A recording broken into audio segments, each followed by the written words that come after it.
Because I have got an email that comes from the National Commissioner. But maybe before you proceed with him, because the National Commissioner, when he was here, he says,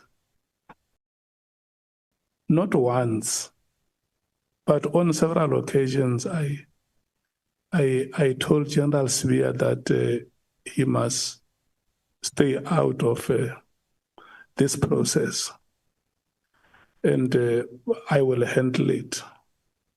And I see the letter that you are reading, because I still have another letter here written by yourself, dated April 2022, 22 April 2025.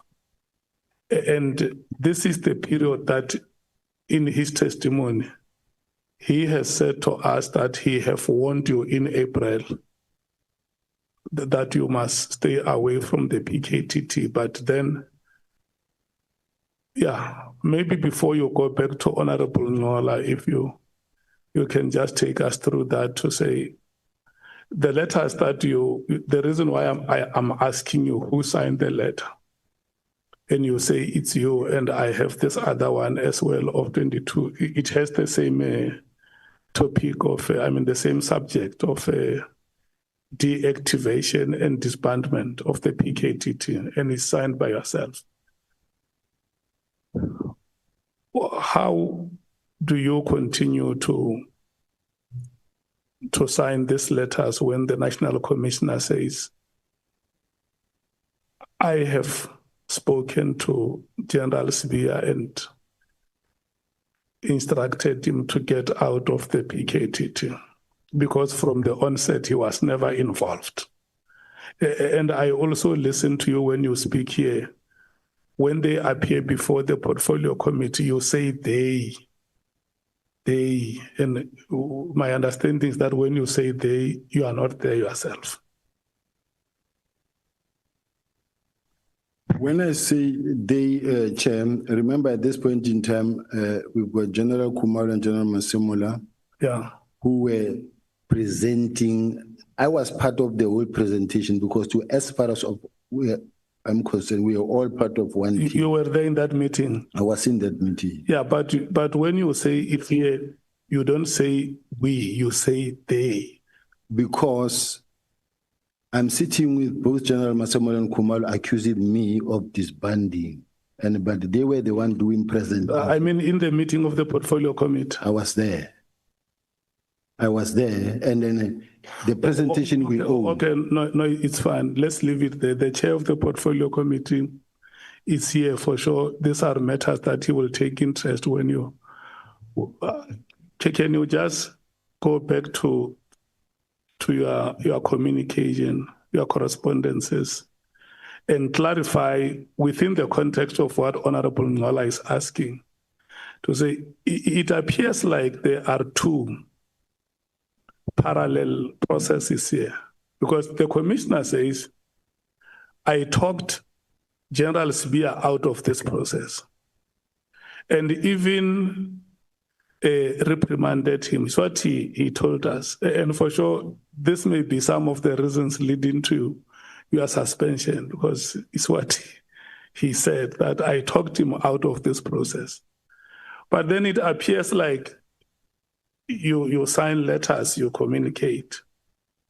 And he wants to know, because he says, no, listen, the minister has never signed my winding plan. And here is my deputies, my colleague, I say, look, wait here, I will handle this. And then you are reading a letter. What is the date of the letter you are reading? I think it's 17 January. Yeah, and this one is 22nd April. Help the honorable member to understand. Thank you. I'm asking, Chair, to just before I get to the honorable member, just to mention two issues. The first issue being,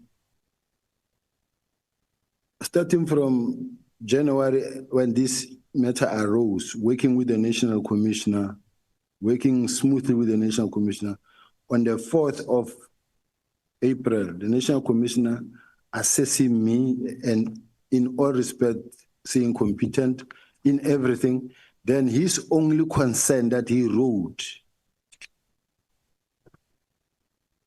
this is the only concern that he wrote in his performance. Now it says the forensic science part of the division, detective and forensics must be paid close attention and their performance to improve. Now, because this is the time where the National Commissioner was supposed to say to me, Chief, you don't listen, you don't do this, and when I say this, you do this, and I want this to improve or this. So I'm bringing this point home that says, no, the bottom line is he assesses me positively because there's no issue. Yeah, the assessment, we recorded it, the competence and the performance index, how it has improved. You said it in a chapter and verse yesterday. I have everything on record.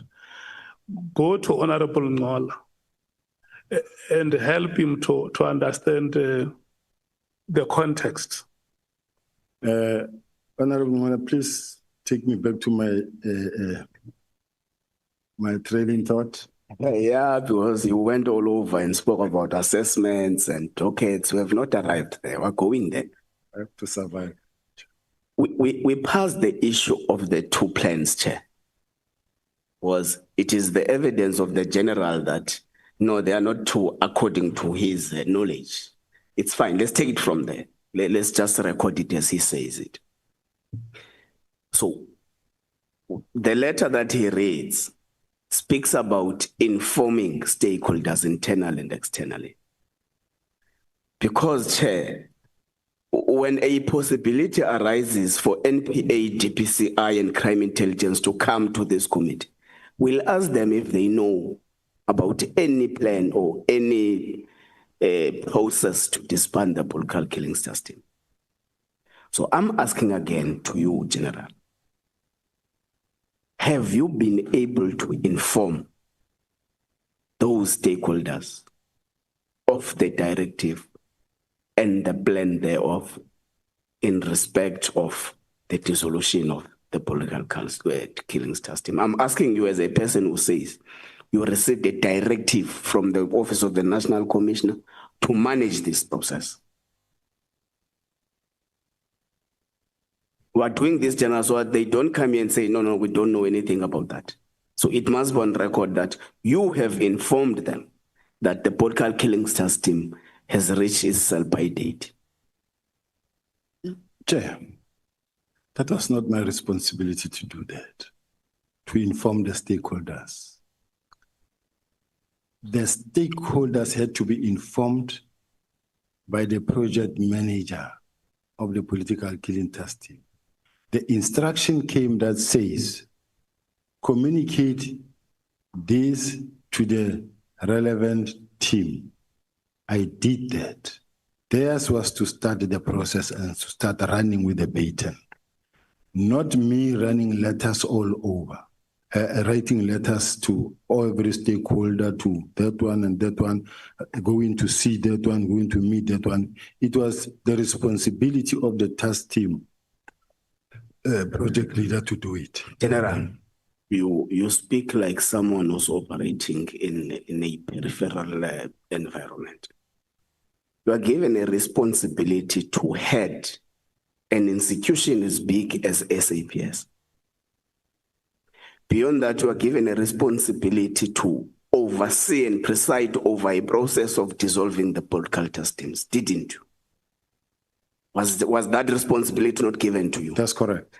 Is it not your responsibility to ensure that your subordinates or your juniors do the obligations that they've been given to expedite the process? That is why I was writing those. But you can't say you can't go around with letters. The point here is you are a boss that's presiding over a process. Yes. Now, whoever you have given that obligation of writing a letter is not important for these purposes. The question is, were the stakeholders informed of the process you presided over? The stakeholders had to be informed by the project manager, not by myself. Chair, can I repeat the question? I am not asking who bears the responsibility of informing the stakeholders. Imagine today, the chair gives us, all of us as members, responsibilities one by one. And when the chair is asked outside by the media that, how are you handling this and that? And he says, no, I gave that to Nhlanhla, it's not on me. The point generally here is that you are presiding over the process now. You give responsibilities to the project manager. So it's upon your obligation to ensure that who you gave a responsibility actually does the responsibility given. Unless you are saying you are not aware whether those stakeholders were informed or not. Chair, all I know is that the direct instruction from the Office of the National Commissioner says, communicate to the relevant team and to prepare a close-up report. Then come a letter of the 17th that gives a roadmap that says this is what must happen. Inform the internal and stakeholders. This comes from me telling the project manager, inform the internal and external. That's the part that I could play and how far I could go. And so that's you're not aware whether that one you gave a responsibility to inform stakeholders did that responsibility? I'm not aware. Okay, let's pass that part. So in your view, what is the status of the political killing team? It's just like Nhlanhla Mkhwanazi said, it's running, it's up and running. So it's not dissolved?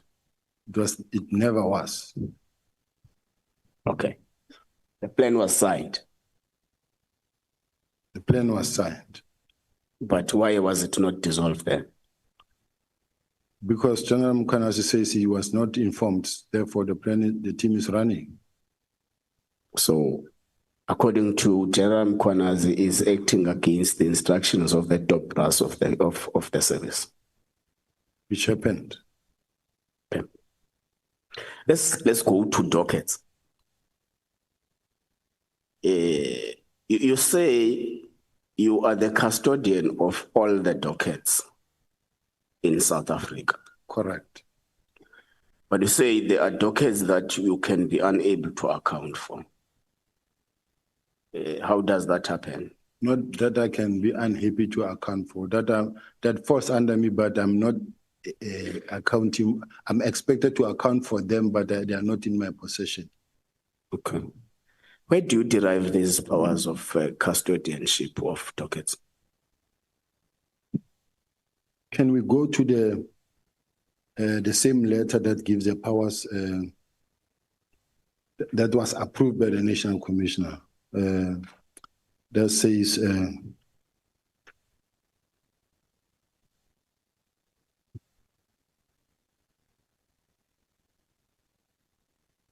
I just want the page, Chair, that says the Deputy National Commissioner Crime Detection is the custodian of all dockets in the country. In the bundle. Chair, I want to just legal team do know. Evidence leader.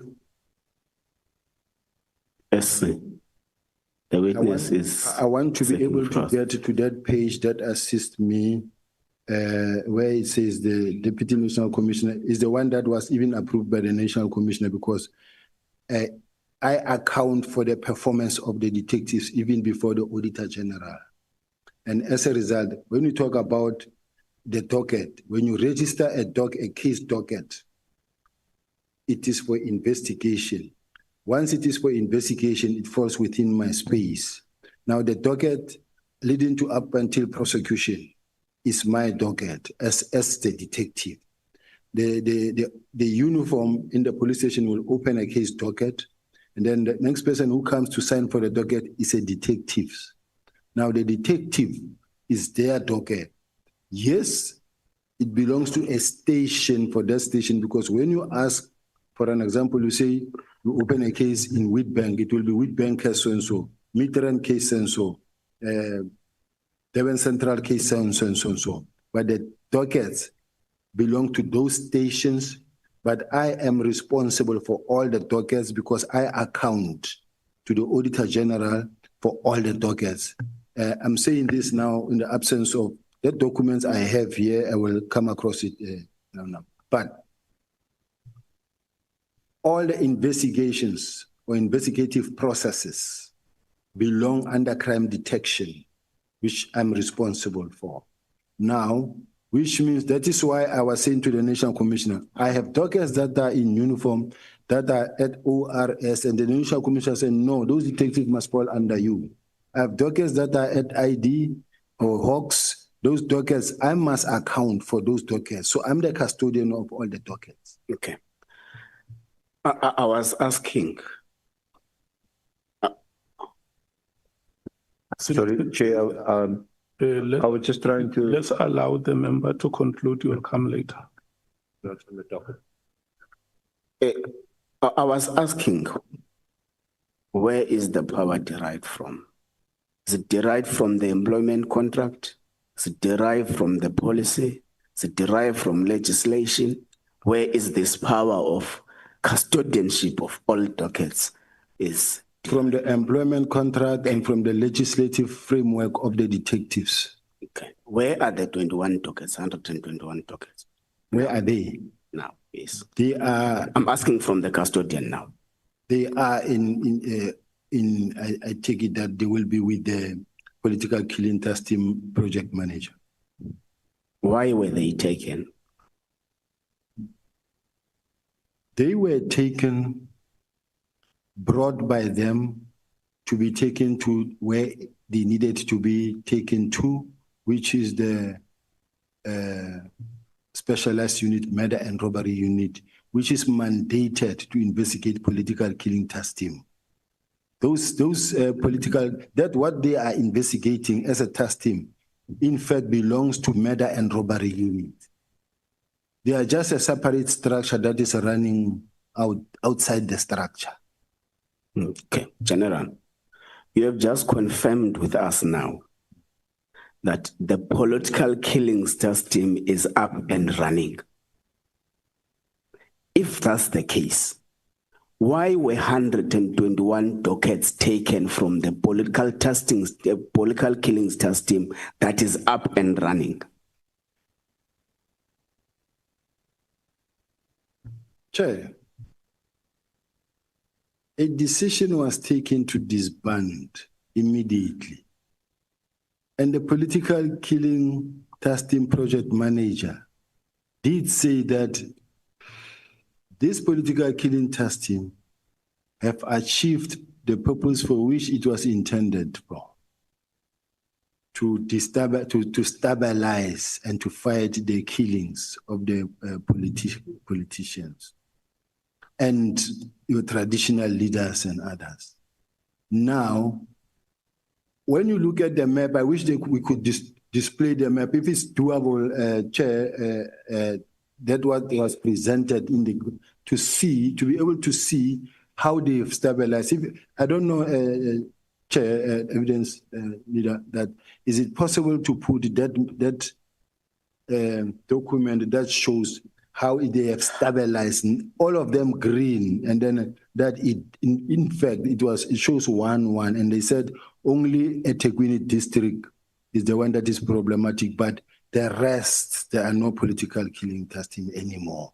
So as a result, it can be used as a benchmark, and that it will be now done in a phase-out approach. It will be taken to murder and robbery unit. This is now General Khumalo saying it will be taken to murder and robbery unit. Okay, let's leave General Khumalo. Let's leave what General Khumalo says. The letter was what General Khumalo would have said it was actually later than the 31st of December 2024.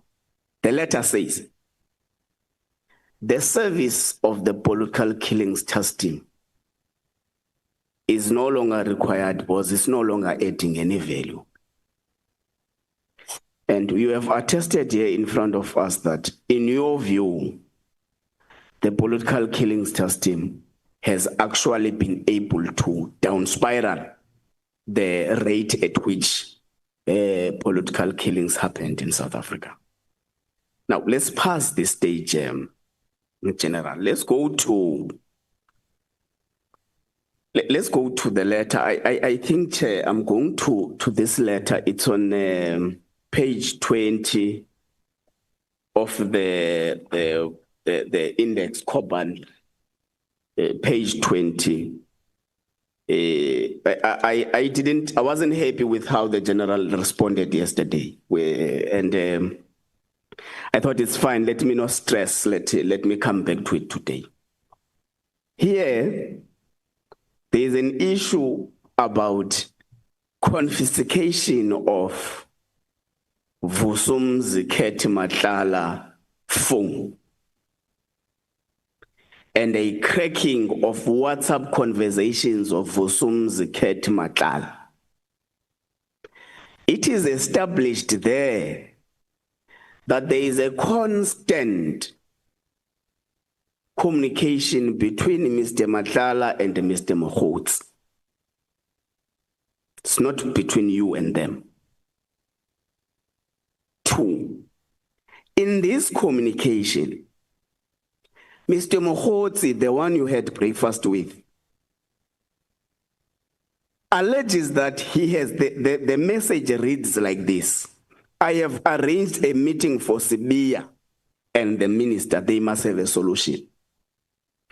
And it goes down and say the task team that came to your house and harassed you have been dissolved. So this is a chronological order of the messages between the two. But in that, there is confirmation of a person you considered in this meeting that you have had a breakfast with. He says, the person, your breakfast person says, I have arranged a meeting for Sibiya and the minister. He goes back down and talk about the dissolution of the PKTT. So this is my question. Has Mr. Nhlanhla and Mr. Mkhwanazi influenced the dissolution of the PKTT, as it has been alleged by both the two witnesses that appeared before us? 2, do you have a direct relationship with Mr. Mkhwanazi and Mr. Nhlanhla?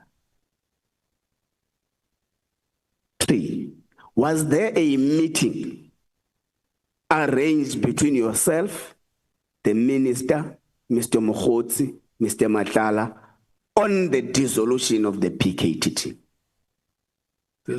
This must be your last 3 questions. Yeah, but 20 minutes, I'm 30, let's fine. No. I want you to do this. Do not bombard the witness with questions. Take them one by one. Okay, that's fine. As you conclude. That's fine. Okay, let's take one first, emanating from this that is written here. Can remind you that it's a communication between the two people, and we're not saying we are responsible for that communication. We're saying there is your name dropped there, that I have arranged a meeting with Sibiya and the minister. So has there been a meeting arranged between you, the minister, Mr. Nhlanhla, and Mr. Mkhwanazi to discuss the... Never. Okay. There was never such a meeting. Okay. When did you have breakfast again with Mr. Mkhwanazi? I think it was on the 8th of January. Of January. 2025. Yeah, Chair, I may be wrong. He came for the 8th of January meeting. And I take it that it was in the morning, but normally because of we are working as the South African police, we would wake up early and be on the ground. So I don't know whether it could be before or that, but it did come, I confirm, we met. When did SAPS raid Mr. Nhlanhla's homestead and confiscate his phone? They says on the 6th of December. That's what I read in the statement. December Yeah. last year. It was on the 6th of December because in one of the statements that I read, it says it was the rate of the 6th of December that led to the beginning of the disbandment of the justice. When did Mr. Nhlanhla get arrested? In your knowledge? Far deep in May. This year? This year. So the breakfast dates the arrest and these messages to us. These messages are taken on the basis of the arrest and confiscation. So fine, let's leave it general. Let's just leave it there. So General Mkhwanazi alleges that they have scanned, they have audited the dockets to check if they are in the same shape as they were when they were taken. We say I think they found about 5 with some minor deficiencies, with some missing pages and all that. Are you aware of that? I heard him, but I don't agree with that. Okay. Let's go to Forte. We have got 4 members of the PKTT whom you allege that they have taken money in some point in the Eastern Cape. Of course, we established that they are not 6 or 10, they are 4. And one amongst them did not take money in terms of your statement. It's page 167, 176 and 177. One of them just got himself some polo neck and a coat. A new polo neck and a coat. Now, I want to take us through what is your reading of that. Do you read it as a pure act of bribery and money laundering between police and an accused person?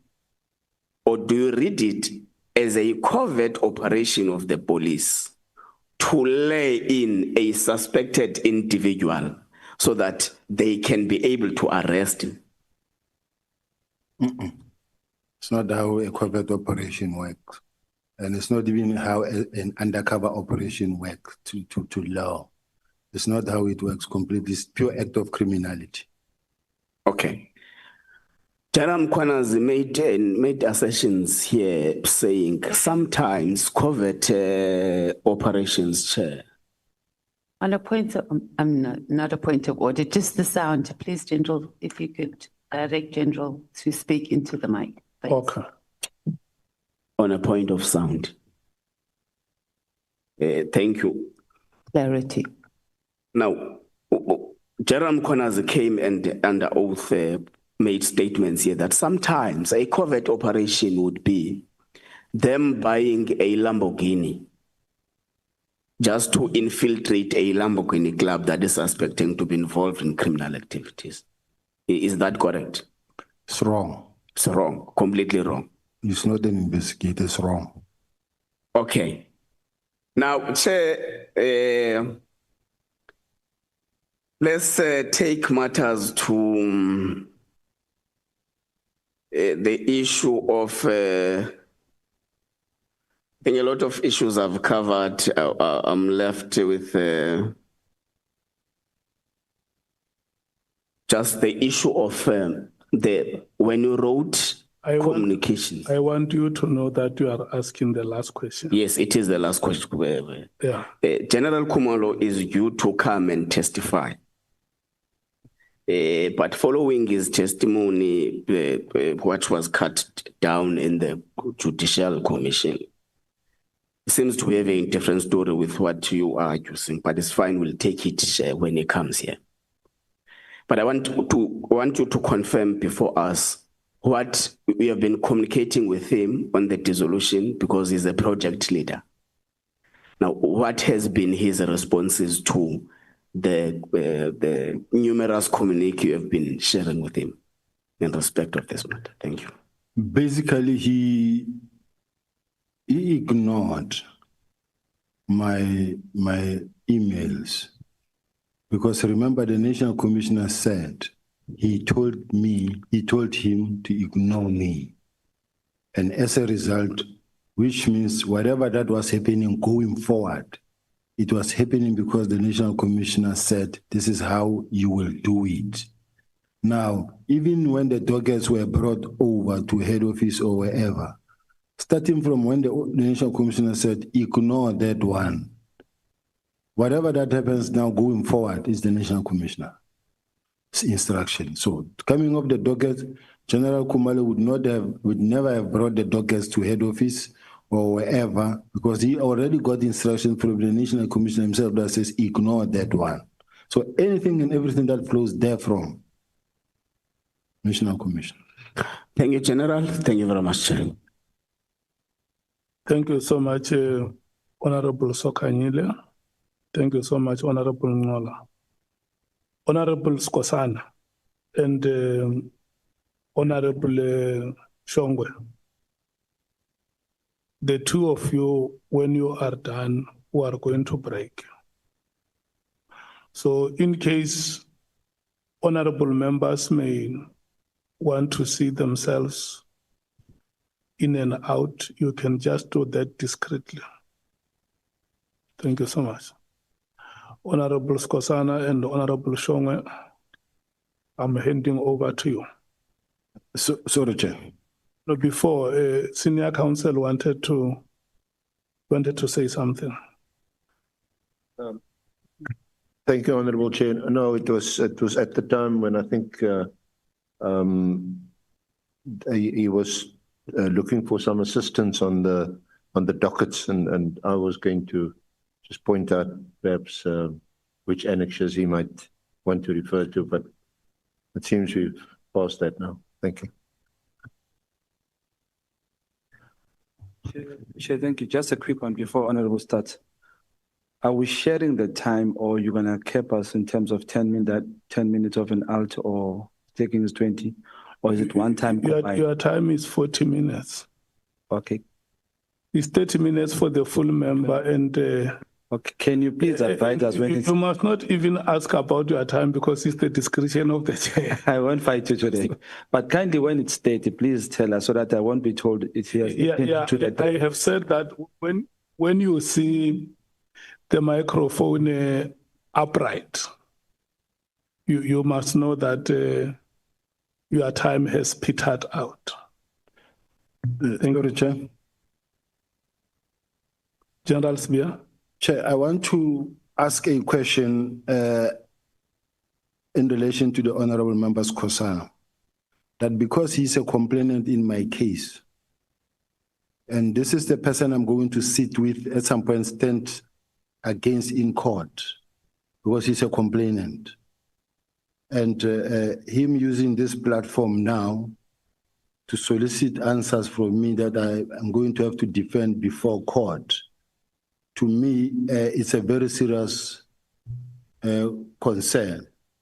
This is the member that I feel is working with General Mkhwanazi, because the statement that was used by the General Mkhwanazi's team to go and open a case, his name is there.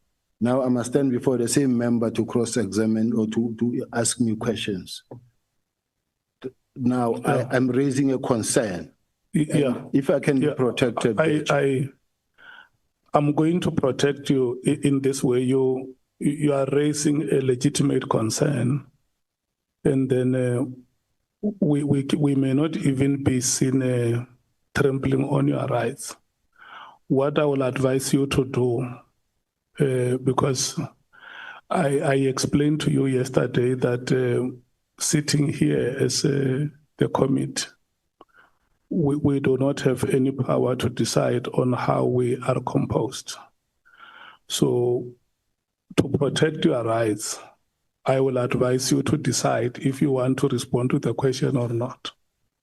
If a question is asked to you, you can decide if you want to respond to it or not. And if I say I don't want to respond to his questions? No. We have to follow the process. You can't say, I don't want to respond to your questions. we must allow him to ask the questions. And then if you say, I reserve my right to comment, then it's okay. Thank you, Chair. I think, Chair, there's a portal, Chair. Sitting in front of us is Honorable Skhosana, who was sent by Umkhonto weSizwe. Umkhonto weSizwe is the one that opened the case. Now, let me remind you quickly, Chair. At one stage, South African says Parliament did nothing when Honorable General Mkhwanazi came to Parliament on this matter. So Umkhonto weSizwe took an initiative before, at the same time when Honorable General Mkhwanazi spoke about this matter and opened a case. It is Umkhonto weSizwe, not Honorable Skhosana. It can be in a case where General Sibiya will be sitting with somebody else in court, not to Skhosana, sent by Umkhonto weSizwe. So I think the clarification is pure and clear, Chair, that he must answer questions. And when you say he must not answer questions, sorry, Chair, when you say he must not answer, you can decide on which questions to answer or not. He can say from number 1 to 30, no, I don't want to answer. No, I don't want to answer. Where are we going to do that? No, I'm not saying that he must not answer. No, Chair, you are saying that he must decide if he wants to answer or not. So if from number 1 to 100, he decides, okay, he's going to waste our time and say, he asked a question and then he says, no, I don't want to answer. No, I don't want, until number 100. What is that? Is it not the same as Uguti? You have instructed or somehow gave him an option not to answer. So I think this is separated from court. This is Parliament. He must answer to Parliament. Here is answering to a parliamentarian who's sent by South Africans, not a person who opened the case sent by Umkhonto weSizwe. Two matters are separate, I think. Thank you. Honorable Nomvalo. Chairperson, thank you very much. My apologies. When the matter was raised, I was responding to a nature call. I'm actually surprised that the matter has been raised by a witness because if my memory serves me well, the position that we took yesterday in relation to this matter is that there will be a legal advice from the office of the Speaker. But before that, a member, Andile, from the technical team, made an indication that as far as the applicable law is concerned, there is no crisis here. Honorable Skhosana can continue to participate in a meeting. And that decision was communicated to the witness, Chair. I remember you conveying, and you even made a reference to the terms of reference. The witness said, it's fine, Chair, if that is a position, I will continue. But please note that I had a protest. Those were his reply. For him to come and raise the same issue here, even when it was better clarified yesterday, I think it is undesirable, Chairperson. We had a position on this matter. If there's anything that is outstanding, is a legal advice from the office of the Speaker. If still the committee members are not satisfied with a response that was given by Andile, we also even said, as the MK party, if there is a legal advice coming from the office of the Speaker, we will also consult our own senior counsel in this regard to ensure that there is a strike of balance and we are satisfied with what has been communicated to us as a legal position. So I really understand maybe the witness has forgotten, but my memory reminds me that this is a position that we agreed upon yesterday. Honorable Matthys. Thank you, Chair, for recognizing me after. Okay, just a few things, Chair. I think we are keep regressing on this matter, right? So we have gotten an opinion from our Parliament lawyers, and not just on these matters, but when we were discussing recusal on a lot of different members. It's clear, number one, Chair, that there's no independent member of parliament in South Africa. We are political party democracy. The things that we do it on behalf of our political party. The next thing we're going to have here is that we're going to be told when Cyril Ramaphosa appears here that the EFF or the Commander-in-Chief must recuse himself because we've got a case against him in the Constitutional Court. That's where we are heading. Further, Chair, even if any of these members from their political parties, we as a committee take a decision, which we don't have the power to do, both within our terms of reference and within the rules of parliament, because the rules don't cover the issue of recusal, right? We political party members. Nothing stops the other member from the same party or the party of holding that position. So I can recuse myself because I've opened a case on behalf of a party. That doesn't mean that Honorable Malema, we don't have the same position, and when he comes here, he presents the same thing. The same thing, Honorable Kosana, even if he makes a decision to recuse himself, it doesn't stop his other members from asking exactly the same questions.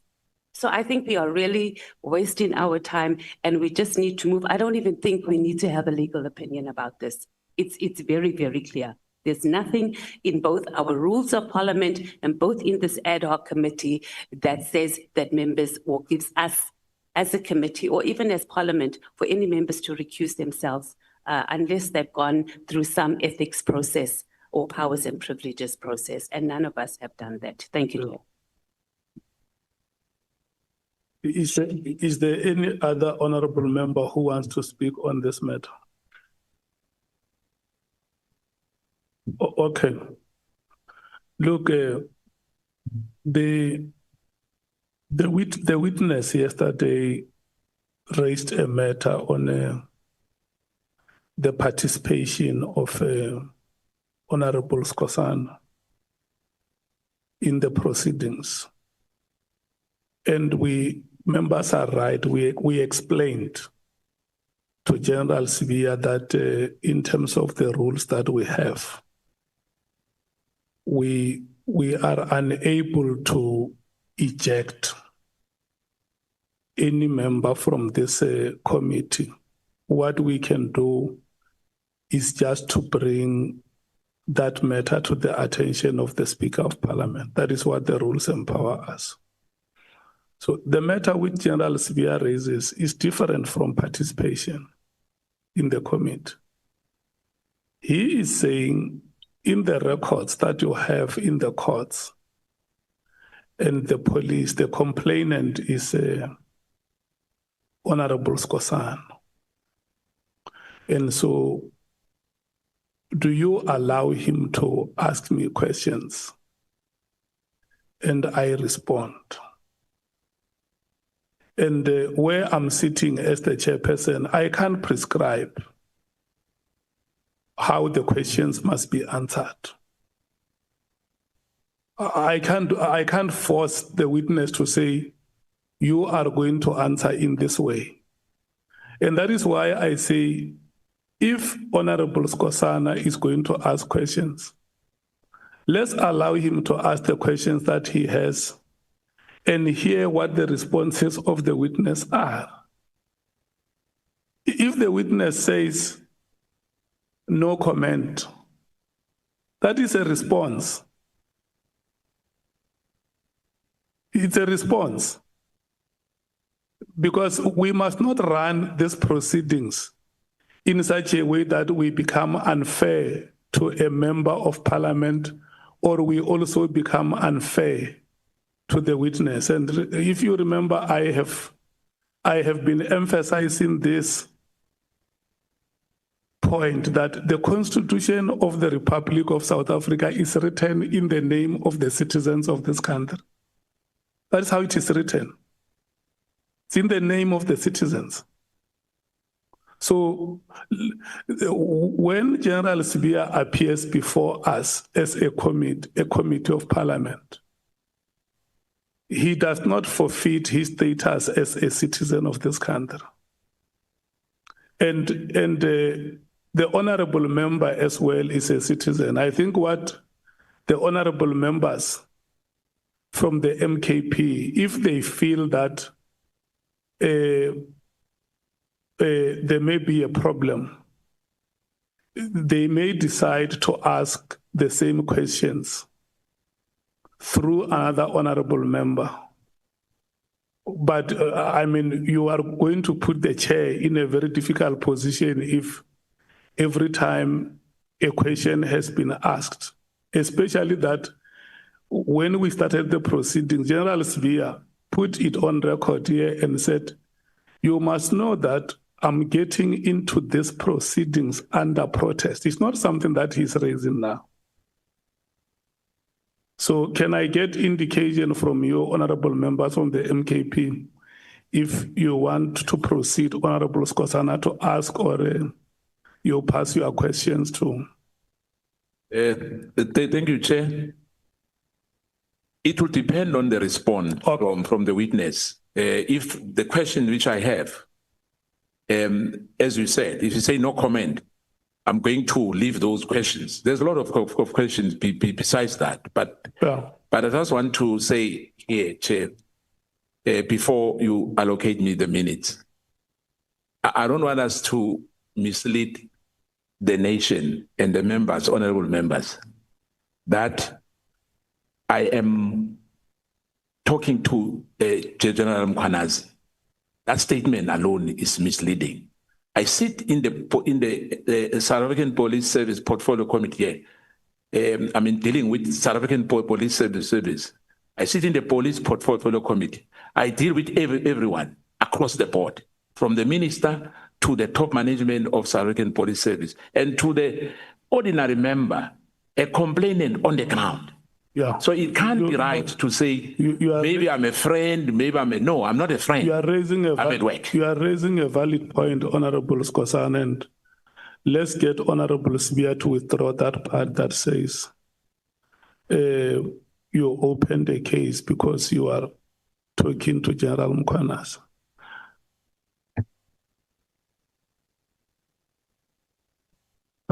Order, Chair. Can I raise a point of order?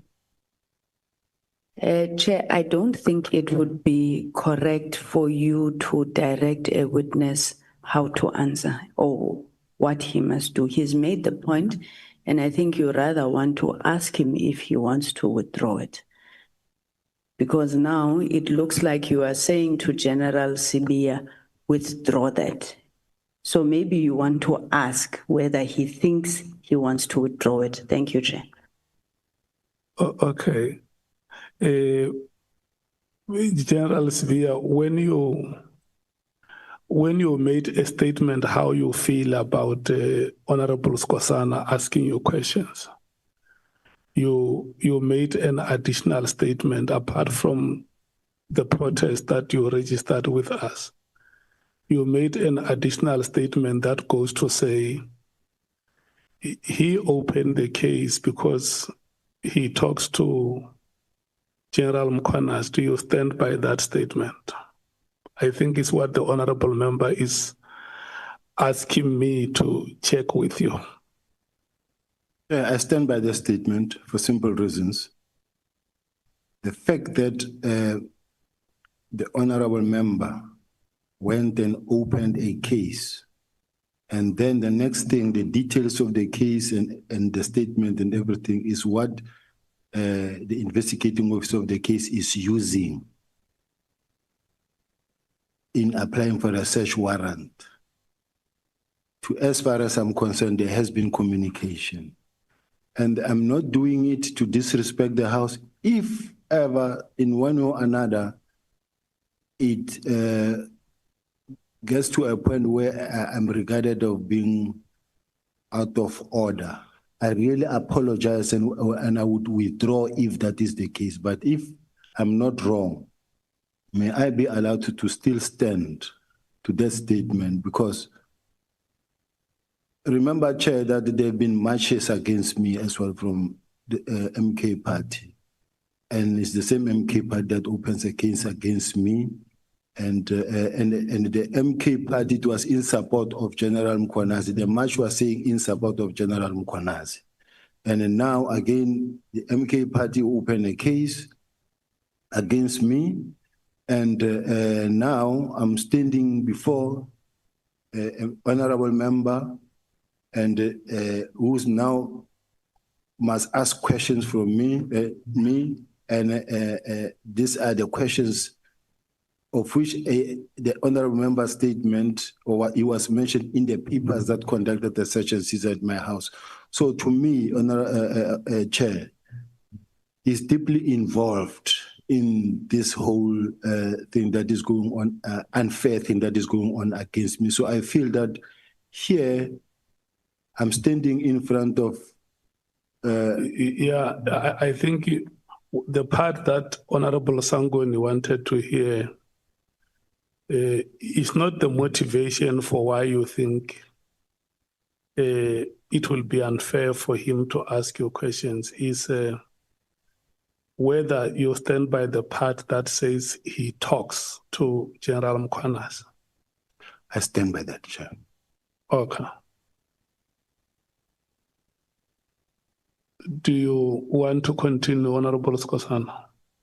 Oh, yes, I want to continue, Chair. Before you continue, let me hear Honorable Sols. Chair, this very thing that's happening now is what that concept wanted to avoid. That if someone is in conflict, because now we are discussing a case that's not part of this process, but it was exactly to avoid that. But my question of clarity on a matter of procedure, I asked it yesterday, but it wasn't responded to after the parliamentary legal advisor gave the legal opinion on the matter. So I just want to have a clear understanding. The advice was, or it sounded like it was, that honorable members on the committee is not required to be impartial.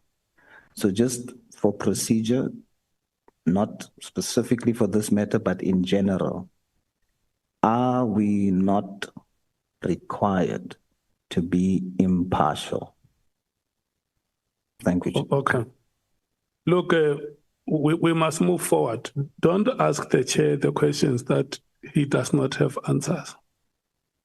Let me tell you, honorable members. Chair, can I just say, sorry? Yeah. I'm not asking you specifically. Yeah, let me tell you how this thing is. The rules that we have say that any matter which we may pick up must be brought to the attention of the Speaker of Parliament. And sitting like this as a committee of Parliament, I have said that we don't have any authority, neither of us. I can't instruct Honorable Skosana out of this meeting. Neither can I instruct any other member of the committee. I don't have those powers. It will be arbitrary if we want to try and do. We find ourselves in a situation like this, a situation which we do not know how to extricate ourselves unless the Speaker gives a directive. And remember, as a chair of the committee, I can't write to the Speaker of Parliament without your consent. That's why there is a need for a committee meeting first and say, we now write to the Speaker of Parliament, we tell her that this is what is happening. General Sibiya was here before us. He registered a protest in the proceedings as the Speaker of Parliament because the rules say we must report the matter to you. We reported the matter to you, and then we will wait to hear from you how we must proceed. For now, to save these proceedings, let's allow the honorable members to ask questions to General Sibiya. May I finish? Honorable Sols. Yeah, your hand can go down. I'm going to allow you a chance to speak. We allow the honorable members to ask General Sibiya questions, and General Sibiya will respond. Yeah. And if you are not happy with any response that he gives, you can raise your hand and say, but is there anything that you further that you may want to say, General Sibiya? And then he will tell you, yes, I have more that I can say, or I have nothing more to say. Honorable Souls. Yes, Chair. I'm asking on a matter of procedure for how we're going to move forward, because the honorable member from the MKP based his response on the advice given by the parliamentary legal advisor. And that advice was that we are not required to be impartial. So apart from this here, I want to know procedurally as we go forward, is it true or correct that we are not expected to be impartial for procedure? Then it's not for me to rule on that matter. The Speaker of Parliament, the office of the Speaker of Parliament, is the one that will respond to matters like this. But that is why then, Chair, you should say I want to plead with honorable members that the situation that we face is our situation. It's not the situation of the chairperson of the committee. The rules of this House say take all these matters and elevate them to the office of the Speaker. And in your terms of reference, honorable members, are saying that you are the ones who take decisions on any matter. So the chair will wait for that moment when you have taken a decision as an ad hoc committee that a letter has to be written to the Speaker to inform her office about these developments. And so for now, I'm going to request that we proceed. I'm requesting you, honorable members, that we proceed. So for clarity, Chair, that means for now, we should not base any of our actions on that advice until we hear from the Speaker. Is that what we're saying? We are ignoring the advice. The committee must hear what the Speaker of Parliament is saying. Your rules say bring the matter to the attention of the Speaker.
That must be the he feels prejudice. Do we have any precedent of such a matter in Parliament, and how has it been handled? I'm worried that this testimony may get a bit difficult because now General Sibiya is going to cast aspersions on the member and so forth and so forth. So where we have a situation where a person or a witness appearing before Parliament has said, I do not want to be engaged by this person, I feel my rights are prejudiced. How do we handle it? I'm not disagreeing with what the chair is saying. Let's proceed if General Sibiya has agreed that we proceed. But I do want a reflection in the legal opinion on what his rights are. Thank you very much, Chair. Okay. Honorable Nombalo. Chair, I just want to make a kind plea to you as the chairperson of the meeting. As the MK party, we request to be protected in this meeting. The witness has made serious allegations against the MK party. We made it on record that it's the MK party that opened the case against General Sibiya. It's impossible for 58 members to go to a police station and open one docket and be complainants, all of them. Skhosana was delegated by the MK party. Now, General Sibiya, in his attempts to subvert the MK party, says the case was opened because Skhosana is in communication with General Nhlanhla Mkhwanazi. Chair, we're not taking that lightly because the case, I think I said it 10 times yesterday, that the case was never opened by Skhosana. Skhosana was a messenger. Now, as the MK party were being insulted here, that the reason why we opened that case is because of a relationship with Skhosana and General Nhlanhla Mkhwanazi. We opened that case because a press briefing was made, and that doesn't mean that we're in support of General Nhlanhla Mkhwanazi. We believe that the allegations that he made need to be investigated by a police officer, and it ends there. For him to come and cast aspersions here, Chair, and you are not protecting us, really is uncalled for. He must not do that in future. You have a responsibility to protect both us as members and the witness, Chairperson. Thank you very much. I just wanted to register that. And remember, I have exercised that responsibility. I called the general to withdraw that statement. And your fellow member from the African National Congress said, may I check with the general if you remember, honorable members, that I called on the general to withdraw. And a fellow member of this committee said, no, check with him if he stands by that statement. And he says, look, I'm not withdrawing. You say you're not withdrawing. That is your view. This is how I feel, Chair. Okay. So, members, let's do this. Let's proceed. Let's ask General Sibiya questions and hear what his responses are. Thank you, Chair. Chair, I just want to say this is not personal. This is not personal. I haven't instructed any policeman to go and confiscate your gadgets of General Sibiya or any other thing. Once you open a case, it ends there. I don't know. I'm not an investigator. I'm not a policeman. I don't know what happened. Whatever happened, I guess they were doing their work like us here. And we cannot afford to say that the witness, because it will be a contempt of court if the witness choose not to account to Parliament. But I'll start by saying to the Deputy Commissioner, General Sibiya. General, last night you said that there was no reluctance on the road to take in terms of the disbanding of the PKTT during the Portfolio Committee meeting, which we had here, if you remember, because we have meetings with you and with the top management of South African Police Service, regularly so. Now, can you confirm if the presentation by Lieutenant General Khumalo on that day, which you said it was endorsed by the National Commissioner, as presented in Parliament on the 5th of March, recommended a phase or an immediate disbandment of the PKTT? It recommended a phase-out approach. Now, the issue of immediate, which yesterday was an issue, why then immediate was immediate? As I explained yesterday, Chair, that when we say immediate, we were saying the process must start immediately. And when we say the process must start immediately, it means from today, start the process of disbanding. From now, you can start immediately. And this, even as you can see, is consistent with what is said in that statement, in that document of the 17th of January, to say stakeholder must be engaged, internal and external must be engaged, this must happen. And now it gave a roadmap of what was supposed to happen, which means everything was going to happen according to the roadmap. Up until the next morning on the 6th, when they gave an action plan themselves and said, in winding down, this is what we are going to do. Clarity on this will help to confirm the National Commissioner position, because in your statement, it appears to indicate that the National Commissioner did not express any reservation regarding the decision to disband the PKT team.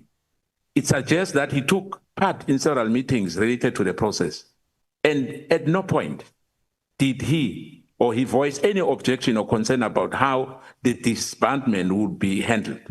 Do you agree with that?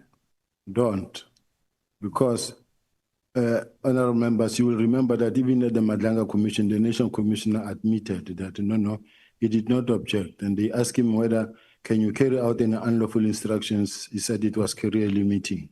So the bottom line is that they never, at no stage, the National Commissioner ever objected openly so. In my case, with all the documents, from my corner, everything that I was implementing, the documents that I received from the Office of the National Commissioner were saying, do it this way.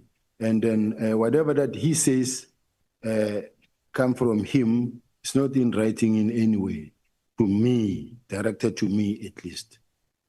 Unfortunately, I said in this committee that we are not a subcommittee of Nhlanhla Commission, so I don't follow it. For me, we are fresh. You know, all the questions which I'm posing to you are very fresh. You know, it's not like I'm undermining anyone, but I just want to put it clear. General, according to you then, I'm quoting verbatim the presentation from the particular meeting, our meeting on the 5th of March. What was meant by the de-establishment or disbandment, which will take any form of transition from the PKTT to that component which you spoke about, of serious and violent crime within the division, detective, and forensic services. The transition will ensure continuity of cases, particularly those who are under investigation and those that are in court. The word transition appears twice in the presentation, and words have been meaning general. In your view, is it possible that something is in transition immediately? Yes, the transition meaning that we will then take it from this team, PKTT, to murder and robbery unit. This is transition from that to this. And it will take form in a phase-out approach, meaning that the phase-out approach says the first phase will be to deliver the case dockets to the murder and robbery unit, which is the phase they started, they carried out. Now, was it not only yourself and the chief of staff who were in favor of that? No. It's crucial, General, to separate NASCOM acceptance of disbanding the PKT from his views or the method which you thought was correct. He may have agreed to disband, am I right? Possibly under pressure, as this was an instruction from the minister. Do you agree? No, I don't agree. Now, yesterday you said to us here that you are an accounting officer, inverted commas. Never said that. No. I will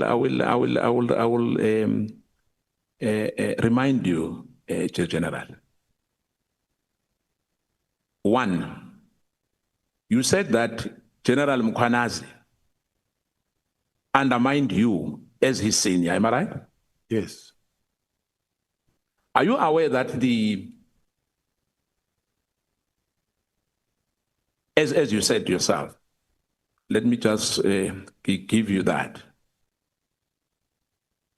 Are you aware that the accounting officer in the South African Police Service nationally is NASCOM?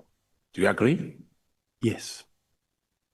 Are you aware that he originated those powers from the statute? You cannot have that power at all. You only have delegated powers. Now, the provincial commissioner, Mkhwanazi or anyone else, Patekile, they originate their power like the national commissioner at provincial level. Do you agree? Yes.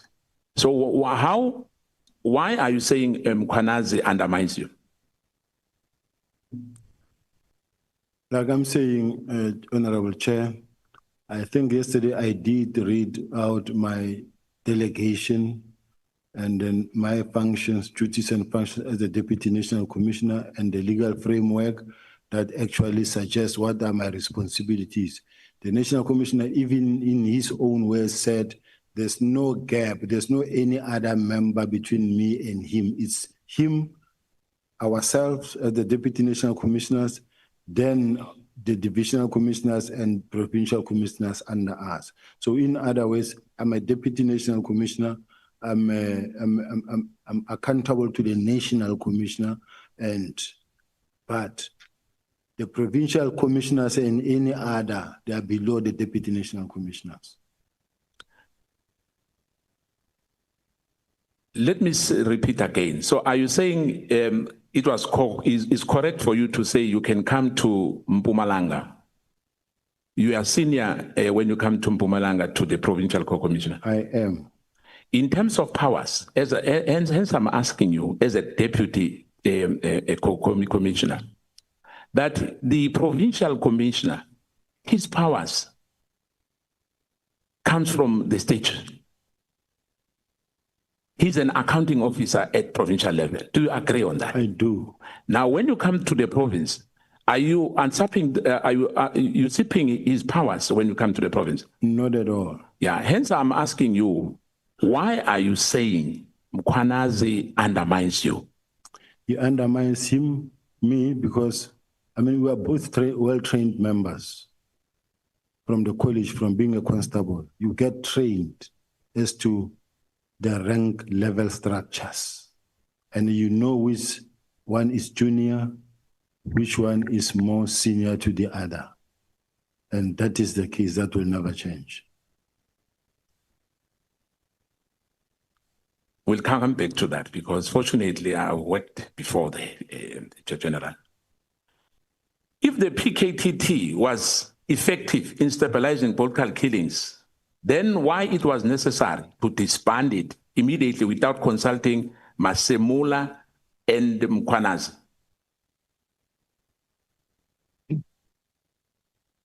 I think that's a question that you can pose, that can be posed to the minister. What is your view as the Deputy Commissioner? My view is that I received an instruction to disband from the National Commissioner to communicate the letter of the minister to the team. Yeah, I just wanted to find out on that regard. You said Brigadier Litoke, if I remember. Litoko is Litoko, yes. Chief of Staff in the Office of the National Commissioner. Yeah. So he gave you a letter. She gave you a letter. Sent a letter. That letter was signed by who? It's an email, doesn't need to be signed. Now, in your office, you have staff in your office, am I right? Correct. If your staff is giving one of your divisional co-commissioner or one of the deputy, like General Musikili, does your staff have those powers to send and instruct anyone? 100%. They do have that. They do.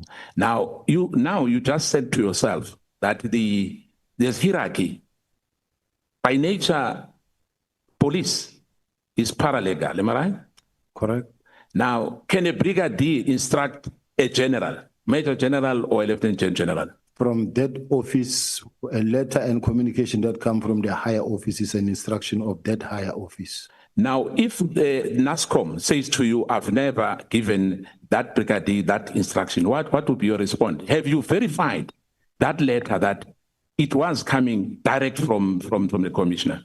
Remember, the NASCOM already indicated that he told them to write letters to the Deputy National Commissioner and say, write a report. So it comes from the National Commissioner and it's confirmed. Let me give you a reference. If you remember, on the PEE matters,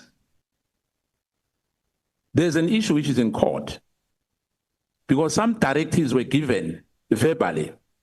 So do you agree that if somebody sends a letter which is not signed by the accounting officer, is legit?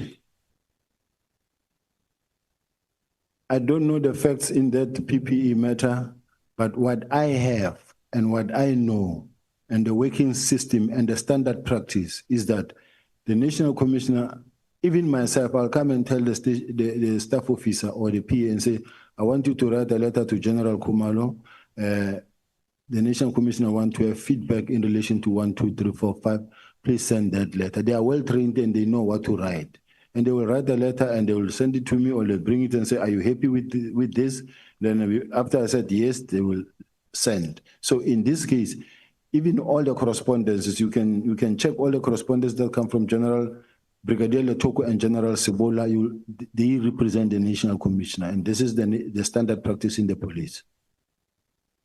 General, you've been in the police force for almost 3 decades. Correct. Police Act Section 5. Can you just paraphrase for us? Section 5 of the Police Act. I need to read it verbatim because I don't know. No, in verbatim is fine. It's fine. Yeah, I need to see it because I don't want to quote something wrong. Section 5. What does it remind me? I will then take it from there. Let me say this to you. You cannot take any directive from a lower level. You can't take an instruction from a brigadier or from a sergeant as a matter of fact. As you said yourself now, that you are senior. But we are saying to us that a brigadier, in fact, even a colonel can give you instructions and say, NASCOM has said that has to happen. For instance, if a brigadier says to you, NASCOM say you must disband crime intelligence today, are you going to verify that or are you going to take that instruction? No. Like once a letter of this nature comes from the Chief of Staff of the Office of the National Commissioner, it is an instruction. If a letter comes from Major General Sebola of the National Commissioner's Office, it is an instruction. And if you are not clear about it, or the instruction is somehow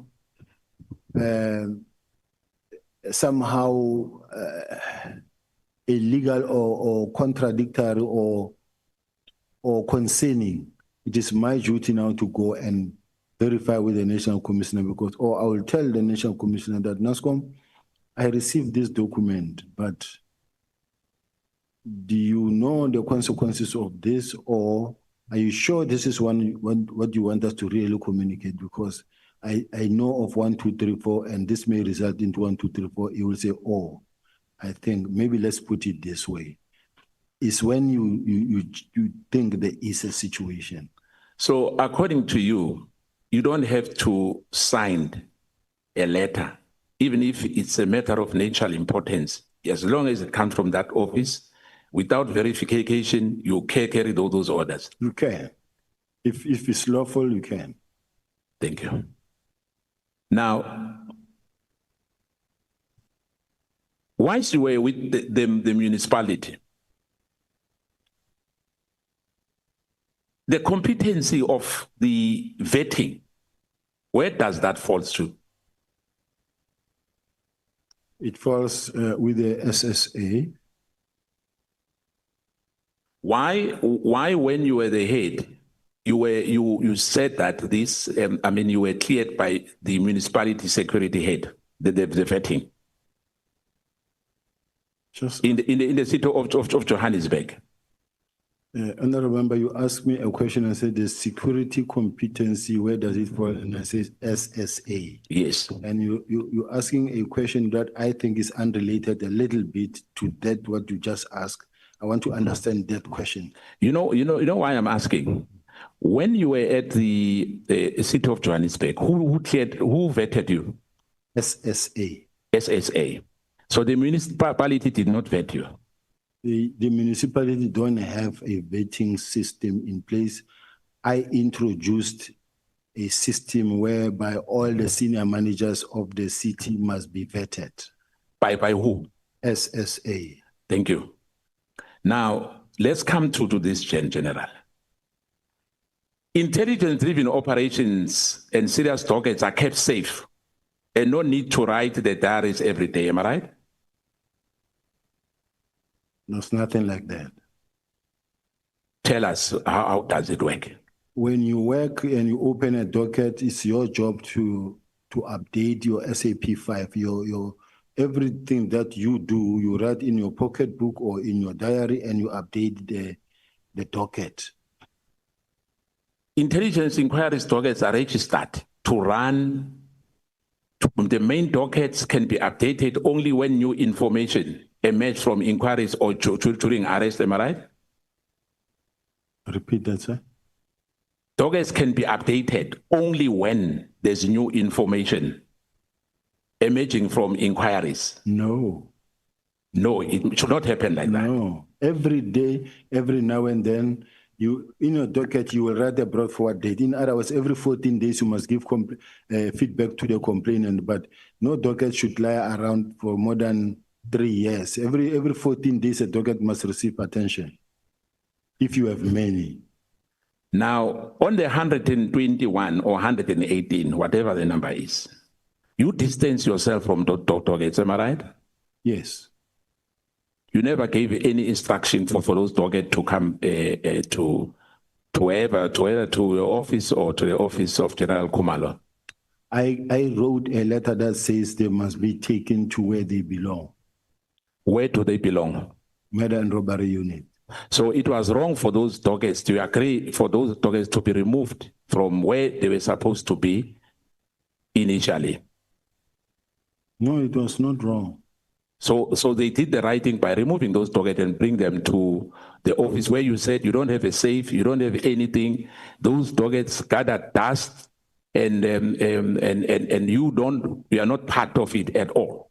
Remember, the instruction was to have them withdrawn there where they were, to be taken to the relevant office, which is the murder and robbery unit. In other words, from a task team that has been directed to disband to the murder and robbery unit, as even presented by the same team in Parliament and in the very next day in terms of their action plan. But you said that the task team is not disbanded, am I right? It's still ongoing. It's still going on. Yes. Now, why are you saying they were supposed to be taken to another unit? They were, because remember the whole agreement was that they must disband. But I mean, if they stubbornly refuse to disband, there's nothing one can do. Is it the responsibility of General Khumalo to keep those dockets? He was the project manager. Now, National Commissioner praised General Khumalo, and yesterday you said, in your own word, that he doesn't have the experience, he doesn't have the knowledge. Are you contradicting what National Commissioner has told honorable members and the nation?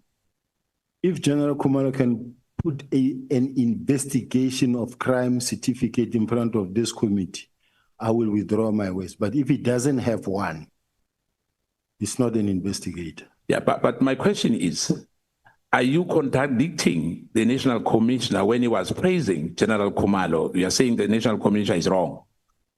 Well, the National Commissioner believes so much in General Khumalo, and what the National Commissioner said is what he said what I'm not saying. Yeah, but remember, you are the deputy commissioner. My question is, you don't agree with the national commissioner in the respect of the competency of General Khumalo. You are questioning his credentials.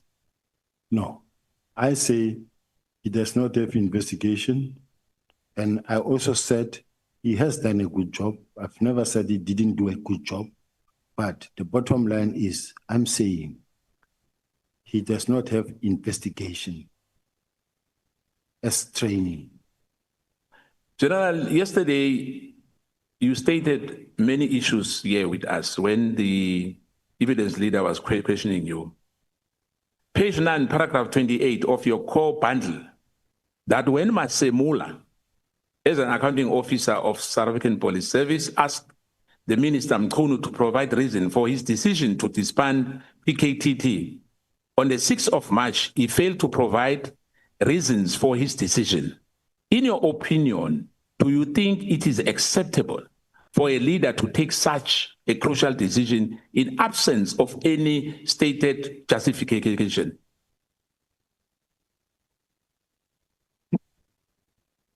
Chair, I want to understand where you are coming from. I understand the question so that I can respond.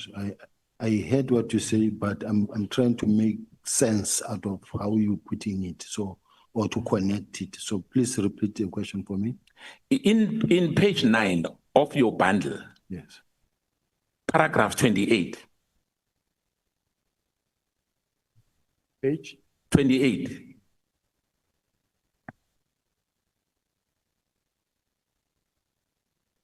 Page 28.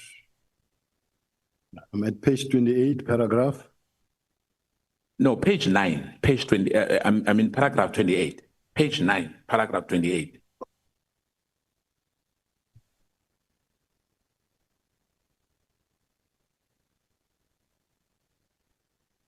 There's many bundles anyway, so there's many documents, but on your own bundle.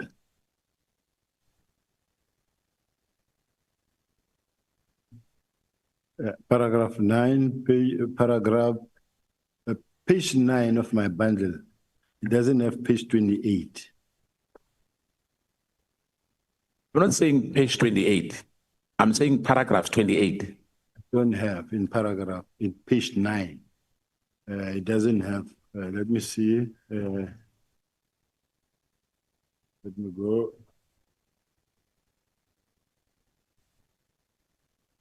Look at 12 and then check on 28. Yes, page 12. Yeah. So the question, let me rephrase it for you to make things easier.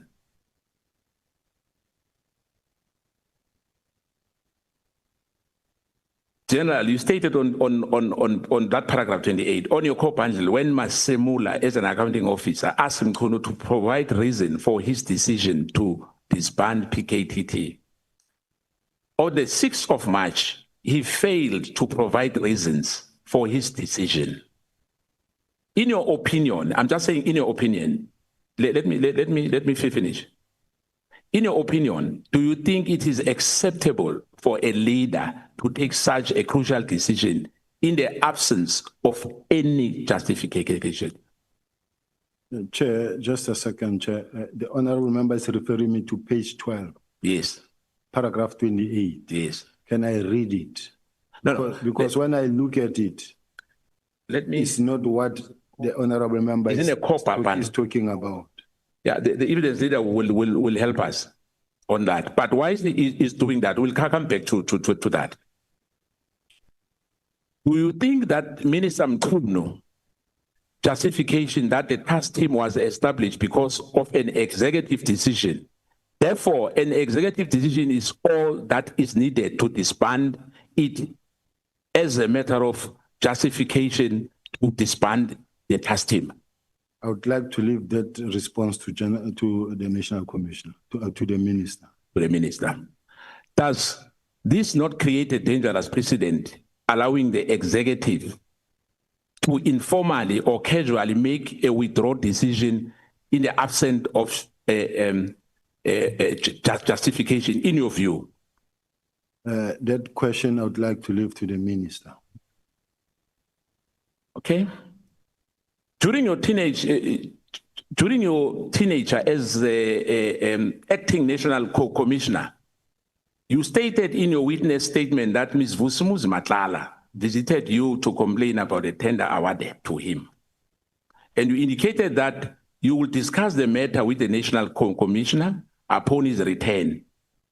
Why did you deem it necessary to wait for the national commissioner's return before addressing the matter?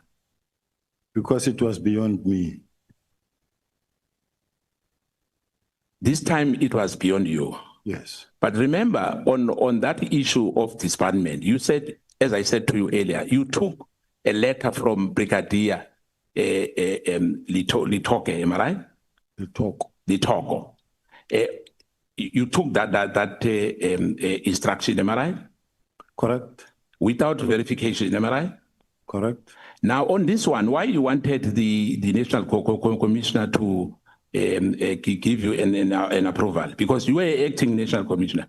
These are two separate things. And I know that, but what I'm saying, why do you have on Vusimuzi Nhlanhla in particular?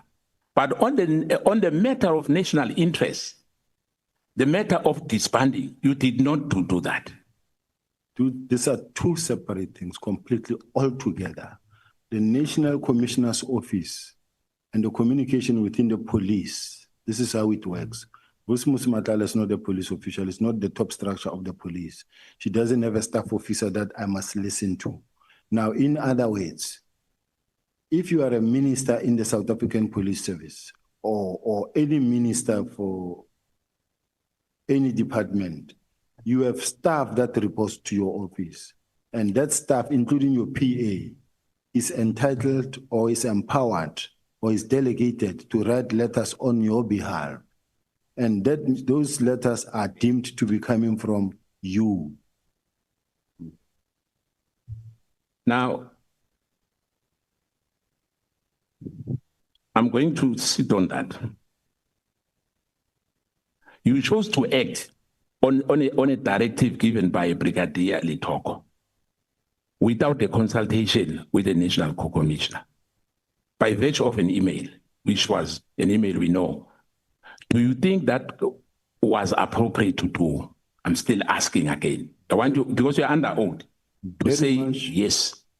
Very much appropriate, and this is the standard practice. This is how everybody works in the department, and this is the order of the day. And even the National Commissioner confirmed himself that he did give that instruction to Brigadier Litoko to write that email. So you say it's a standard practice in your office for decision of a considerable importance to be taken or communicated by junior staff members? In the organization. That's what I'm saying. Are you saying that to us? It is. Specifically, it's appropriate for such communication as demonstrated on SB3 of an annexure which your witness statement to be signed off by a junior staff in your office without your own signature.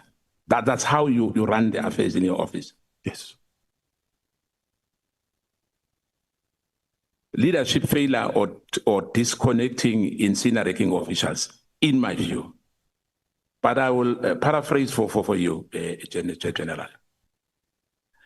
It seems that there's a lot of matters where you are in disagreement with the assertion made by General Mkhwanazi, as shown in your submission before this committee yesterday. I want to ask you, on the 6th of July, in his media briefing, Mkhwanazi said there are criminal syndicates that have infiltrated law enforcement. Do you agree with him? If you do, please tell us why. And if you don't, please tell us why. I will never deny that there are criminal syndicates that have infiltrated the police or criminal justice system. It happens on a daily basis in all the provinces, including in KZN, where he is. You do have those people that are connected to the police, that are connected to the prosecutors, that are connected to lawyers, and sometimes they may not be criminals per se, but at the ultimate end, you find that they're involved in criminal activity. But this thing is not unique to Gauteng. Will you then agree that it presents a serious concern when high-ranking officials within SAPS hold conflicting views on the state of law enforcement in this country And that disconnect and undermines cohesion, public confidence, and the integrity of our law enforcement. Agreed. Do you agree? Yes. General, let me come to the issue as well, which you are being accused of for many years. When Senzo Meyiwa was killed, did you went to the scene? I'm actually happy that I'm being asked on the issue of Senzo Meyiwa, and it's an issue that I wish I could spend time on it to clarify, so that finally South Africans can get to hear the truth. And allow me, Chair, to deal with this Senzo Meyiwa issue. When Senzo Meyiwa, after Senzo Meyiwa was killed, I was the head of the Hawks in Gauteng. I was at home in Pretoria. I got a call from the acting provincial commissioner, who was General Musikiri at that time. I was at home at night. I didn't even know about the shooting. And it was around about 11 at night. And remember, Senzo was killed after 7:30, around about 7:30, early evening. And what I had to do as the head of the Hawks was to call a team to say, let's meet there. It's just like when a serious crime has been committed, we move, we go there. And what happened there is that as we moved, all of us, we got there. I ran straight to hospital. And simply because of the fact Senzo Meyiwa is a national key point. It's a national asset. It's not ordinary member where someone can say someone has been gunned out, then as the head of the house, I'll also go there. But because it was a national goalkeeper, we all had to react, and we went. Even General Musikiri, who was the acting provincial commissioner, we all went and we met at the police station, at the hospital. When I got to the hospital, it was packed, even in the passage, even in the ward where he was lying motionless. And everybody was crying there. Even myself, I could not make my way through into the ward. I saw him lying inside there, but from outside the ward. And then I realized that it won't work. I then said to General Musikiri, I will go to the house where now the investigation must start, because now the investigation process had to start. Now, for the investigation process to start, we then had to go to the scene of crime. When we get to the house where it happened, it was packed. Outside the yard, inside the yard, there was up and down movement in the house. I'm well trained when it comes to investigations. I'm 37 years doing what I'm doing. The very first thing is to take charge of the scene of crime. Mine was to give instructions and say, please, secure the scene, preserve the scene. This is a scene of crime. Now the team had to make sure that they remove everybody on site to outside the yard so that it can be cordoned. The scene of crime can be cordoned. Remember, I arrived late at night when this thing happened, almost after 7:30, and the scene was already processed by the officials. It was processed, cleaned. The experts have done their work. Now, when I arrived there, I also found MEC Sizakele Nkosi Malobane and other generals were there. Now, ours, we come here as a fact-finding team. We come in here, we knock, we sit down in the sitting room. It's clean, there's no blood, there's no spotty that you can see, everything is in place. And then we sit, we listen, we ask questions, what happened? This one explained, this one explained, this one explained, this one explained. This is the normal course of attending to crime scene. The MEC was there also, we were all listening. And then from there, General Musikiri and them came, arrived from hospital to join us. There were other generals, including General Musikiri. We all listened. And thereafter, it was a question of, General, are you taking it or am I taking it? as the Hawks, do I take the matter to run with, or are you taking it? Then she said to me, the National Commissioner was Ria Pierre, Maria Pierre then said or suggested that this matter must be investigated by a team of experienced investigators. Now that already took us out of the way. Now we stood by when they made a press conference, a press briefing at that time that says there will be a team appointed to investigate and will run with this matter. We were standing by, no longer involved in the case. That is why even today, when this matter has been testified, I haven't submitted a statement. I haven't submitted any, never been called as a witness. It's almost at the end because I was not involved. I've seen messages that says I took $1 million and I did it, I shifted a firearm order.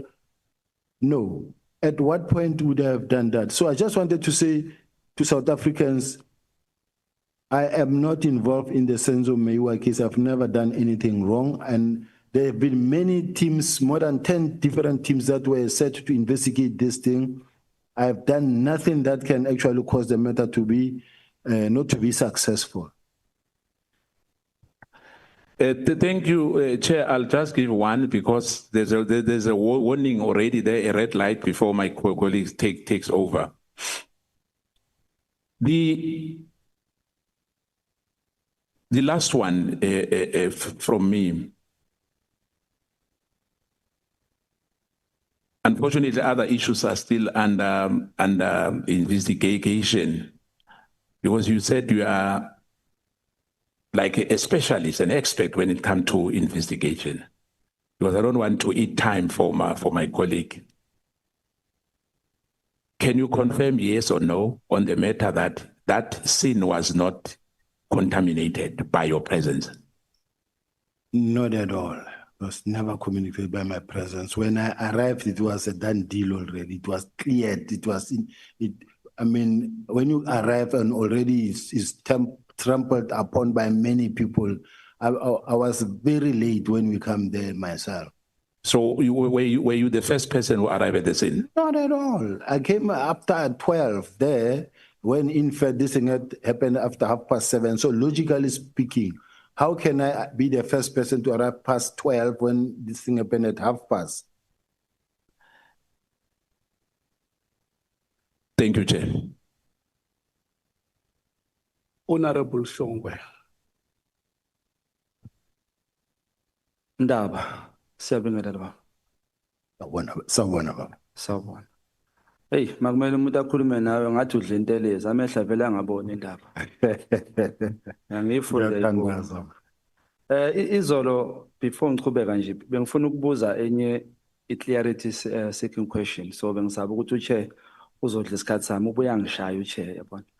Can you kindly assist me with ubundle le ku page 234 SB 19? Just the first blocks ungifundisa ukuyifunda lapha ya mhlawumbe ungifundele.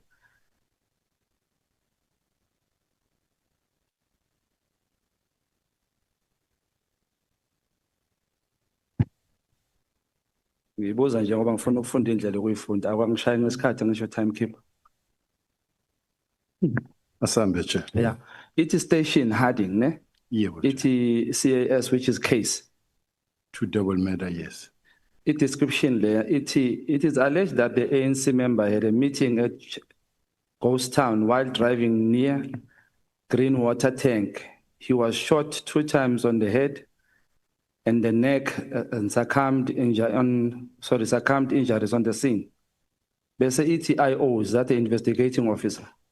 Yeah, Chair. Now in Nhlanhla outstanding, it analyzed section 205 to place. Can I read the name, Chair? Okay. Analyze section 205 and to place Thembelani Dlamini on the crime scene. Bese lapha ithi try to identify the suspect. Sihle Zigalala. I don't understand the outstanding. Is that outstanding or what? Please clarify this for me. This is the investigation that needed to be conducted. That is outstanding. And by so saying, Chair, may I be sensitive to the fact that it's very much important. And that is why, Chair, it's very dangerous to mention the name, because this Sihle Zigalala does not necessarily mean that it is the current minister or deputy minister. So it's very dangerous to rely on the name that you find here. There are many names that you find that they are equal or they are senior. I mean, they are similar to the name of some of our leaders. And in the meantime, now we begin to target the leader on something that it is not him, it is someone else. So may I request, Chair, that this document be really in the highest sensitivity it deserves, Chair. All right. Should I continue with it, Chair, or just me? No, you can continue.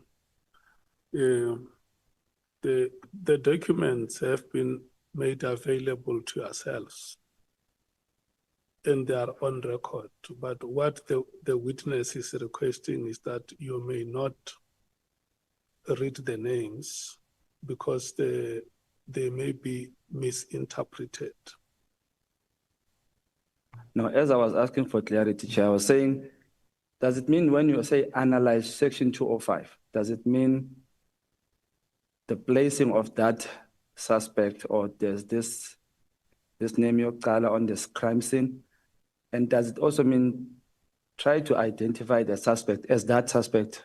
Does it mean exactly that, or it means something else? When you read the docket, which is the double murder, heading double murder, that was registered in 2016 on the 20th of 12.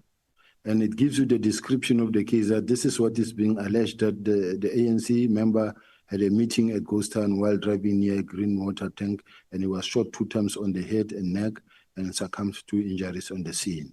Now, here's the investigating officer.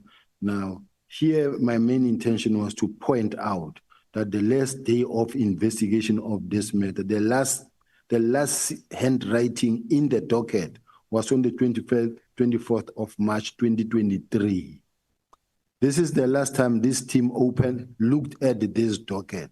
So in other words, for almost since 2023, this docket was never looked at. 2 years. It was not open. It's somewhere sitting, gathering dust. Now, the rest, the information that is outstanding in this docket was to analyze the 205s and to place this person on the crime scene. In other words, it's when you apply for the communications from the cell phone providers, the car trackers and everything, and then you analyze that so that you can see that it gives you whether this person was there or not. No, thank you. So this Sihle Zigalala that is here, was he arrested 2 years ago? I thought, Chair, we agreed that the names are not good. No, you said it's not the minister, just this one. I'm not sure. Okay. That's why I say I'm not sure whether he's a minister or We not. may pass. Do you agree with the relationship between Jackie Silibe no Nhlanhla Mkhwanazi made South Africans ukuthi bangawathemba amaphoyisa? And if you do agree, what do you think, or what should South Africans think, or what should they make of your relationship, if you have, between Brown Mokgotsi, who has relations with Ket Nhlanhla? Well, what I don't know is whether they are criminals or no. Ket Nhlanhla, I do know now that he's been arrested, but at that time, no one knew whether he was that's why even the police awarded him a tender, because they didn't know apparently that he was involved in crime. Even myself, I didn't know if he was in that a criminal. So since one became aware that the man has been arrested, we cannot now further communicate or associate ourselves with him. But at that time, going backward, we didn't know. So when I didn't know him up until he came for the first time to the office. Okay. Asidlulela. Izolo ubufuna document yaga public protector, which you say it's the one that clears your name, correct? Do you agree with that document, that letter? Yes. Which one is it? Because there's a letter written 18 December. And there's a letter written 8 May 2022. Which letter are you referring to? Can I assist the legal team with my protector report?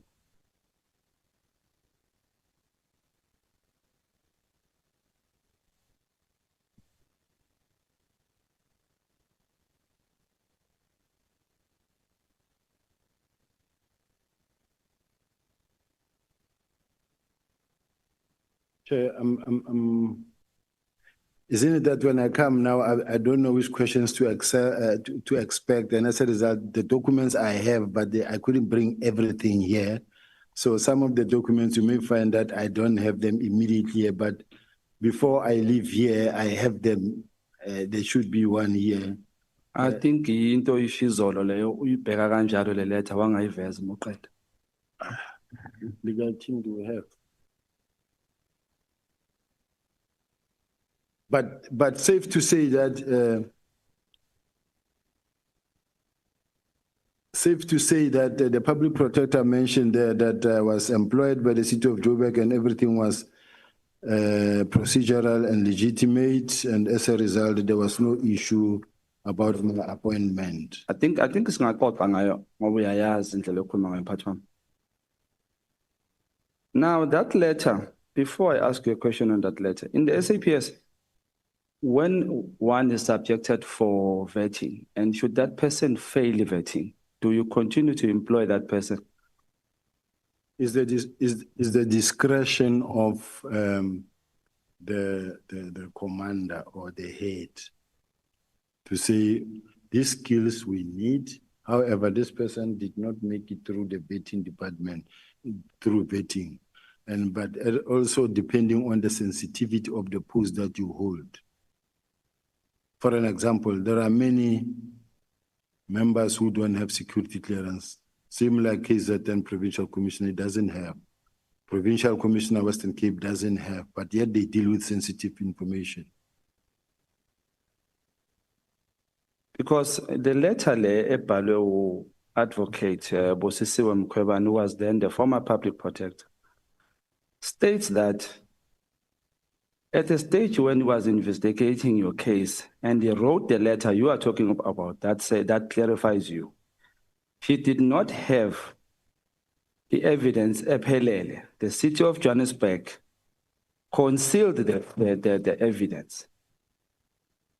Therefore, she came to those findings without this evidence that came there. One, it is the letter that was written by Ubrink speaking about you not passing a competency assessment report.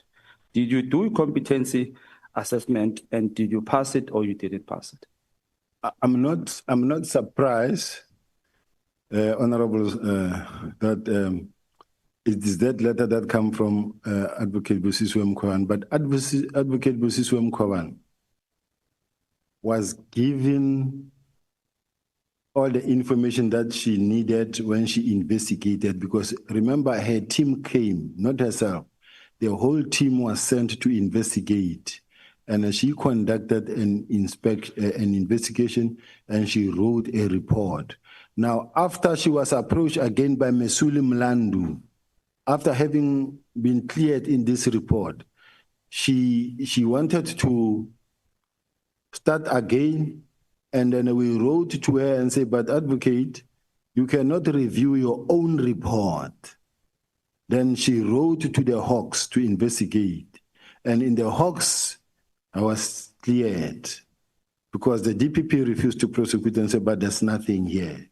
And as a result, there was nothing. But I'm sitting with the report from the public protector that says, and it is important that we find it because it clears me. Now, as to the competency assessment, remember that when you get to the competency assessment, it's a document where they say to you, it's an exercise where they say to you, there's no right or wrong answer. This is just to look at your character and whether you are a strong person and which character you are. You don't really even need to spend time on this thing because there's no way you will get this thing right to say you are right or wrong. So I wrote what I wrote and the result came the way they came and say, you can be suitable here and not here. That is what happened. Why pass and why fail? Well, I don't. It doesn't say you failed it like it's a it's like whether you passed. What do you call it? Let me say it was not positive. Why pass and why fail? Okay, let me say I fail. Okay. 2016 November you were appointed as a unit head, right? Yes. But 2017 July. Your job title changes to a HOD. Yes. It was converted according to the document of the public protector to an HOD. Did you convert that yourself as it is alleged that you appointed yourself to an HOD? There's no way you can appoint yourself in a city. In a city is well regulated. The group head forensic investigation service was established by myself. It did not exist. There was GIRAS, which was an internal audit, but I had to start a group function that will take care of the city's properties. And that thing went through the council. They will say the items that were presented before council and council approved. Okay. And Chair, there's no way I could be the head of the DPCI and someone like Mesulu Mlandu want to come and tell me that I cannot be the head of a small group forensics within the city. And this was based on the fact that already there were some differences between myself and Mesuli. I do have correspondence here that he wrote himself to,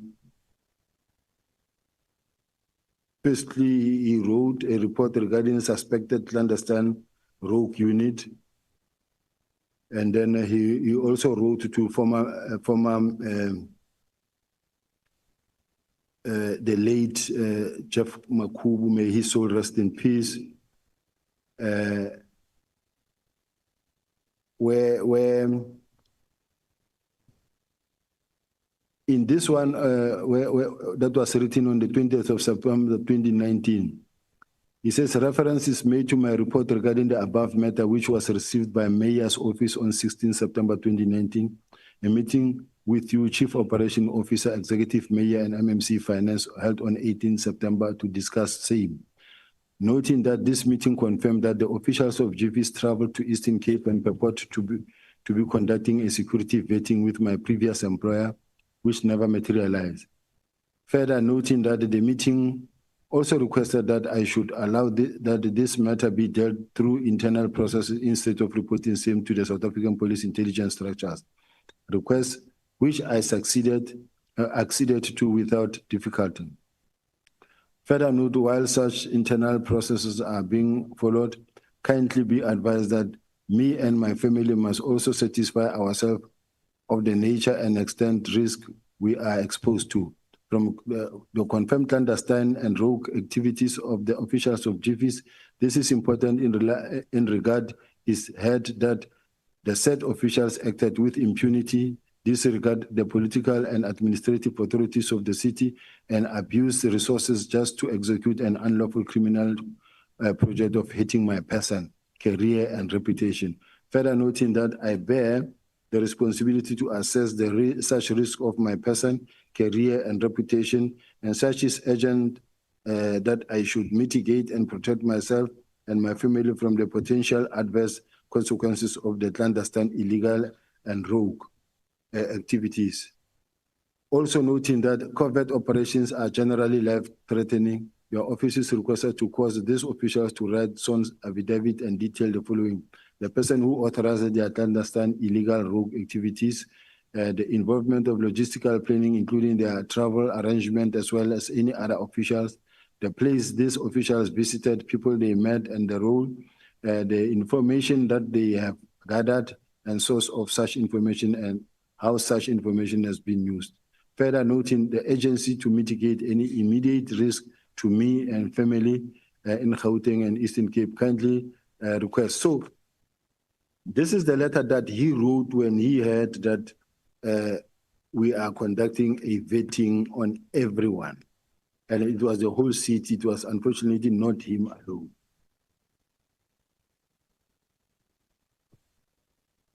And I do have files, Chair, but this matter really, I felt that, quite honestly speaking, it have been dealt with by the public protector. There were Moody and Robinson investigations conducted and all cleared me. State security investigated, the Hawks cleared me. For this thing, for people to take advantage of the current moment, the current situation, and be throwing this thing again through the back door, that we must re-listen to this thing that were investigated many years ago. To me, I find it really unfortunate, Chair, and I wish I could be protected under such situation, because these matters were investigated, closed. And if they were investigated and closed, why bring them here?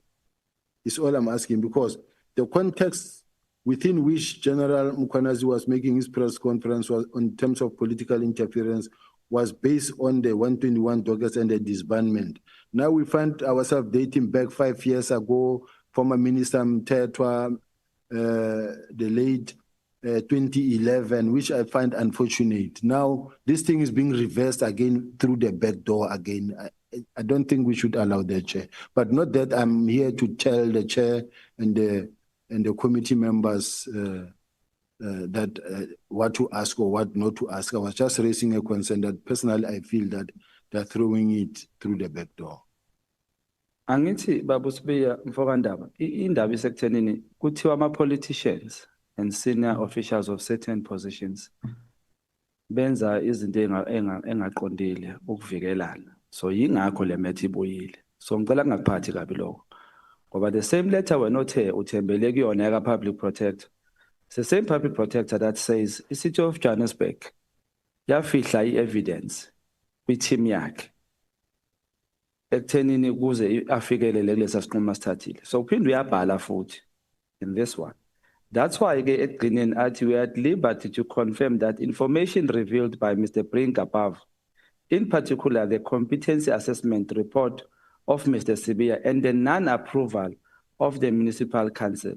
Can I ask ukuthi, when that matter yakho yokushintsha position and the grading of his salary from 1.2 million to 1.8, who was supposed to report that matter to the council?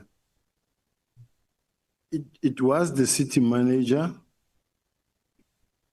and all the processes were followed. It went through council, and council approved. So it was not a private deal somewhere in an office. So it's not correct what the public protector is saying here, Wuti. However, the report, sorry, this was not reported to the municipal council. No, it was reported to the municipal council. And who was the mayor at that time? From which party, if I may ask? I think it's former Mayor Herman Mashaba. He has never said anything to you about this matter of you being put to, of the grading of your salary from 1.2 to 1.8. Are you also saying he's the one who appointed you or the municipal manager at that time? This is the municipality that appointed me. The same applies to the same Mesuli Mlandu himself, the same process that was followed to have mine promoted or increased. His salary, his own salary was increased drastically from where it was to where it is now. So it's the same process. Are you aware that the public protector in his resolution said they must open a case against this issue? Which she did. And what happened to the case? They investigated and the DPP declined to prosecute. All right. No, thank you. General Mkhwanazi said you procured prohibited equipment in the city of Johannesburg with the assistance of Paul O'Sullivan. And we have seen a letter from the State Security Agency confirming paragraph 4 that you bought equipment. Can you confirm that? General Mkhwanazi ukhuluma into angazazi nje. There's nothing like that. That what General Mkhwanazi is talking about is in his own head, in his own mind. Ayikho leyo nto. Le equipment ekhulunywa ngayo la kazi wayithenga wena for baba. I did explain, Chair, that if you are the head of department of a city, world-class city, and you say we need to bring, to create an office that will carry the office, that where we need to build a war room that is strong, and then you let the IT people sit together in a room in consultation with SSA and say we want to build capacity that will be able to carry the city, so that when we are sitting here, we know that we are able to trace as to how many buildings are hijacked. In the city of Joburg, you do find a situation where you find that they buy tires, but they buy tires every day. There's a car that keeps on replacing tires. Almost in a month, they will replace tires twice in a month, which means they steal tires. There's a car that continue keeping on pouring petrol 2 times, 3 times in a day, which means they steal petrol. Now, you need a system that is able to actually gather such type of information and be able to give you a picture. You need a system that will tell you that how many syndicates are operating within revenue services. There are people who are milling around revenue services when people are coming to pay electricity at the revenue services. You have people who says, let me help you jump the queue. And they will go take the money and go as if they are going to pay for you, and then the system will be updated, but people will share money. Now, you need to create systems in such a way that from the war room, you are able to know where is the city losing more money of all these departments. You need to have a system where you know that we have a database of all the cases that are reported, and to be able to track them and to be able to do the linkages and to be able to see whether are there officials that are working with outside people or not. So to have an information management center is the only way to be able to run the affairs of the city. This is technology. Today we are living in the fourth and fifth industrial revolution. You cannot depend on paperwork that is not able to assist you. So having bought that, I was not the one even who said in the meeting or no who designed those whatever equipment that was said, because I didn't know them. The team that we employed mostly teams that come from state security, crime intelligence, police. Now these are the people who sat and say, we think we need a camera, this camera that we're going to use when we shoot the videos or the TVs for hijacked properties or during the operations. So it is things like those. There was no grabber because the main bone of contention was apparently I bought a grabber. Now, the state security said there's no grabber, and there is no grabber. And at the same time, if you remember Al Jamaa, they also they made such a statement that says, when you walk past me, I undress you. Because as you walk past me, my system that I have undresses you, takes all the information from your phone. I went to court, and the court ruled in my favor. It's just that they keep on recirculating the same lies. This is what we are sitting with even today. There's no grabber that I ever procured. He even go to an extent of saying, when I was the head of the Hawks, I procured something like a grabber. Being the head of the Hawks, there was General Dramat, and where was he at that time? No. There's no grabber that I procured. I don't have such a grabber. Some of these statements are just malicious.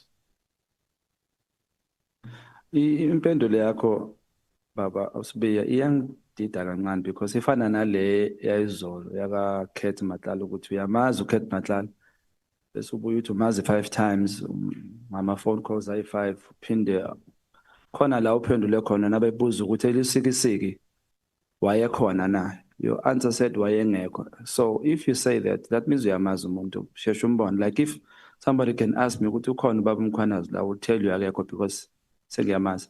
So umbuzo wami ngicela uphendule nje mhlawumbe ngendlela ethe ukungisiza. Ukuthi le equipment othi Mkhwanazi ukhuluma into engayazi ikhona yini? Yathenga? No, ayikho. Akazi ithengwa futhi. So akuna Polo Sullivan owakusiza ukuthenga equipment? No. I-relationship yakho no Polo Sullivan injani? Paul Sullivan, I know him very well. I know him very well. I've been operating in Gauteng for many years, and then he's one of the active role players in terms of crime fighting.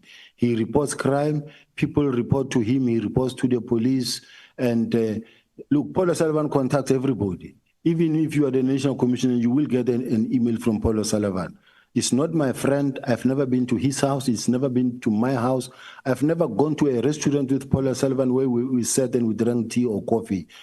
What Paul Sullivan is all about is that he's a forensics expert.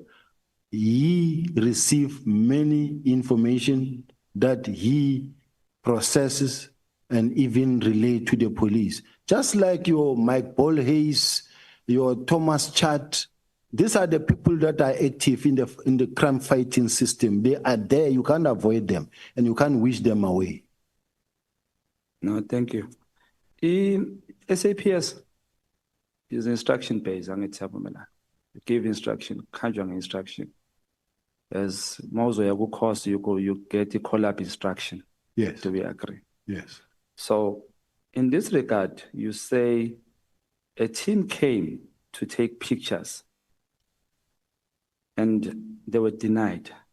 Then again, National Commissioner gave instruction.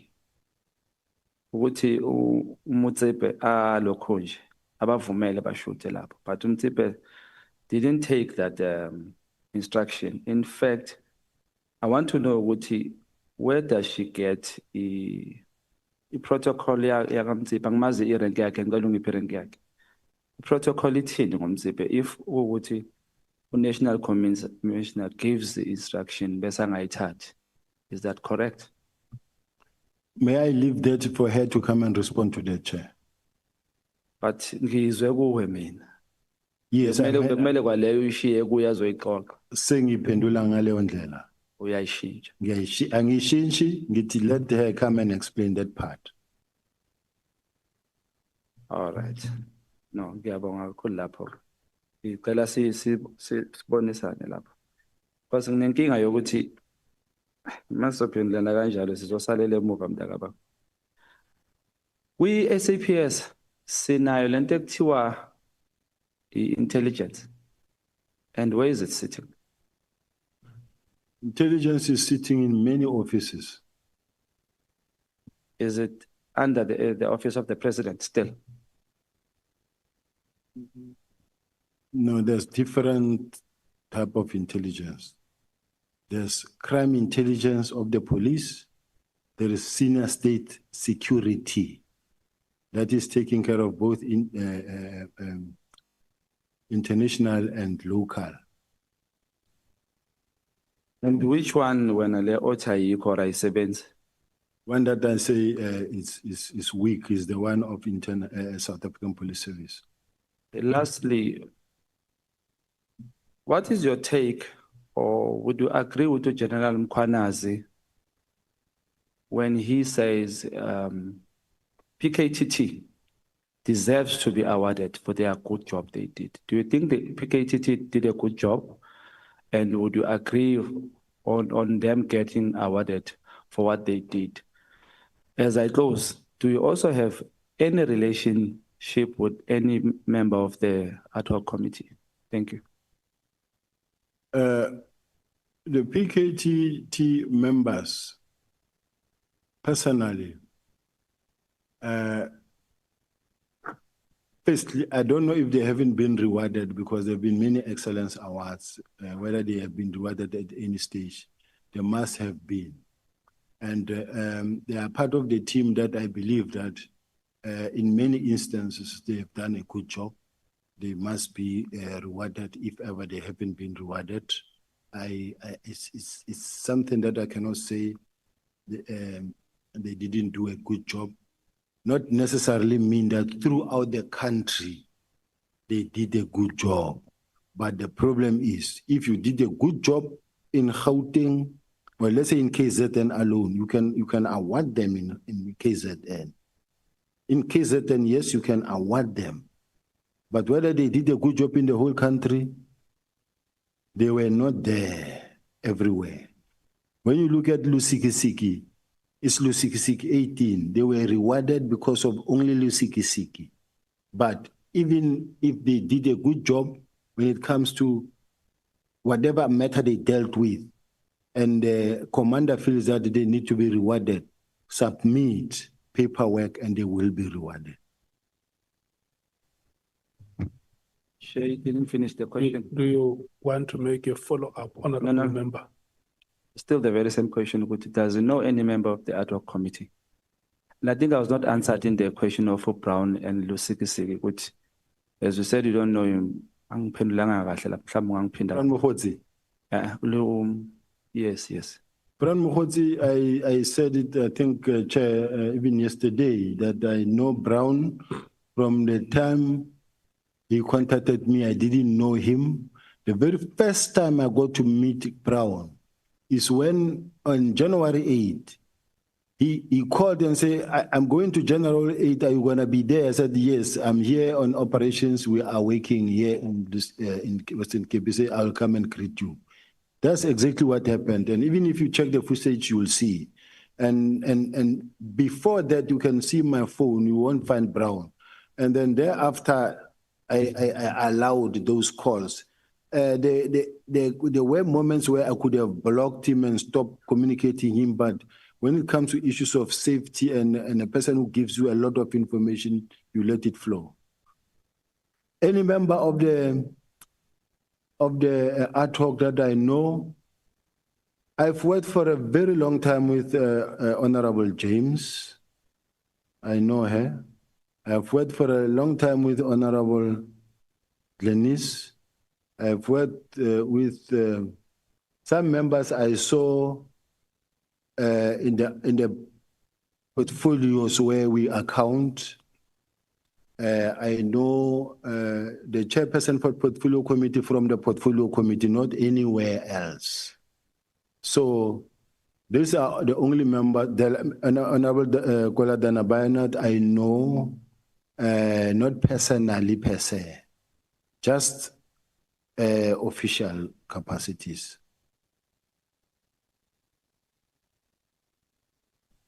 I don't mind. I can only give you the last question.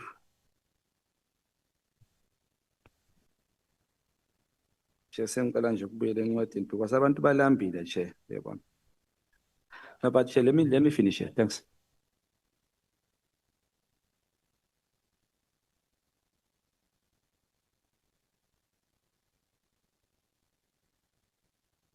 So,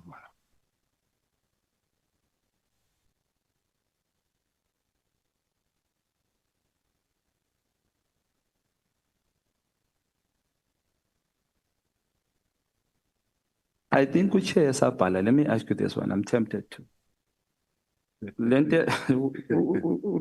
General Mkhwanazi says there is buying of Lamborghinis and all that to by intelligence somehow. And you said there's no such. So I want to ask Uguti, in the SAPS in totality, akwenzeka ukuthi uthole ukuthi umuntu uyi-spy uthunywe yini to infiltrate a certain criminal syndicate? Is no such. Is there no such? A Lamborghini is pushing it too hard. You can't buy something of 5 million because you want to infiltrate somebody. You can always do it cheaper. But you will never go buy a Lamborghini because you want to infiltrate someone. Yes, so, but there is such a doing. It matters in terms of the budget. So it can be done. Even if let's say you want to run a covert operation, we have well-trained undercover operators that can infiltrate that space. And let's say, for instance, they are dealing with a syndicate, a group of syndicate, a big one.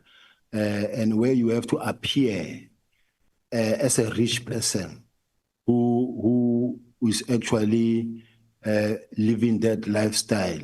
They will make sure that you get that car, not necessarily that it is procured, but they'll organize that car and then you will use that car for that time being for you to be able to operate. But what I wanted to say, Chair, I don't want to sit here and expose how the police operate in some of the operations, because you are leading me into, Chair, you are leading me into a situation where I'm going to be accused tomorrow and say he did the following. No, ngiyabonga mfowanda ungiphendulile bengicabanga nje ukuthi ungazi ukuthi ikhona lento ayishilo noma ayikho, so uthe ikhona, just depends on the matter of value that will be utilized. Siyabonga mfowanda. But General, are you saying that in a corrupt environment, officials may not use state money to buy themselves the vehicles that he talks about? In an environment where corruption is pervasive, is there no possibility that the money can be siphoned to acquire such or vehicles of that value? No, Chair. You can't, unless, I mean, we're working with the public's money, public's fund here. You can't really nilly-willy just spend millions because you want to investigate a certain crime. You can investigate crime. Not for purpose of investigation, for self-aggrandizement. And I buy a Lamborghini. Yes, you have crime. Access to this purse. There is no monitoring. You have become a law unto yourself. It's not only the vehicles, Honorable Shongwe. He also spoke about people who have acquired farms. And buildings. Yeah, that's corrupt. So you may have a building that is higher than that vehicle in value. Yes, Chair. And the state money has been used. Yes, Chair. So that is why I'm asking you, because this is part of our probe, the extent of, okay, I must not say that, the extent of, how corrupt activities have been entrenched. Because he says police officials do this and that, and you say, no, we can't, in terms of our operations, if they are covered, we can't buy vehicles of that value. And I'm asking you, in an environment where corrupt activities have become pervasive, is it possible that state money can be used for personal use, where a person can take it and go and buy himself or herself a vehicle of the value that, I don't want to advertise that vehicle. It shouldn't be, Chair, and it shouldn't be allowed. Because to start with, there's a way of procuring such a car in such a way that it cannot be traced back to you. And therefore, it is not even known in the system. And what you do with that car at the ultimate end may not be known by anybody. But that other properties have been acquired. Have you heard about that, or do you know about that? I saw it in the papers. I heard about it, but I don't know the detailed facts of it, quite honestly speaking. I just see it from a distance, even myself. And as part of the senior leadership of the police service, when you saw that reports, did it shake you, or you just said, I know, this is what we are used to? Things were reported, but as far as I'm concerned, I'm very happy when things get reported to the platform or forum where they belong. And they were reported to the IG, and the IG conducted the investigation and dived deeper in investigation, consulting with the IDEC or NPA, and they came around a decision whether to prosecute or not. Okay. But none of us were involved in the process. Let's leave it that. Thank you so much, General, and I want to thank you, honorable members. Honorable Adams, we have made it a practice that when we have an honorable member in our proceedings, we introduce them for the public to know that members of parliament also take interest in the work that we are doing. So I take this opportunity to formally introduce you, that you have joined our proceedings today. Thank you, Chair. I thought I was in trouble again. Thank you. Thank you so much. Honorable members, it's that time when we should break. We are coming back at 10 minutes after 14 hours. The Honorable Nomvalo, we have alerted you about his health issues. So when we come back, I'm going to request honorable members to allow him to get through with his questions. And then we will then move to the Democratic Alliance. Yes, let's accept it. It's only for today, Honorable Breitenbach. I have given you the break, honorable members.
Here, what brings us here to play and how far I could go.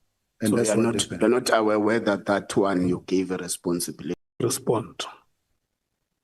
Yeah.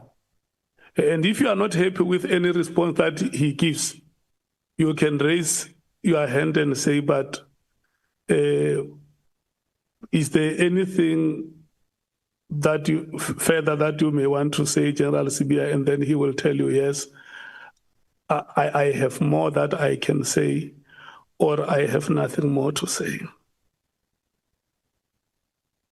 Honorable.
we're using whiteboards every day to transform the way we bring videos to life. As a fully remote agency, whiteboards let us collaborate in real time, turn our clients' ideas into a gripping title and thumbnail, a captivating script, and finally, a viral sensation.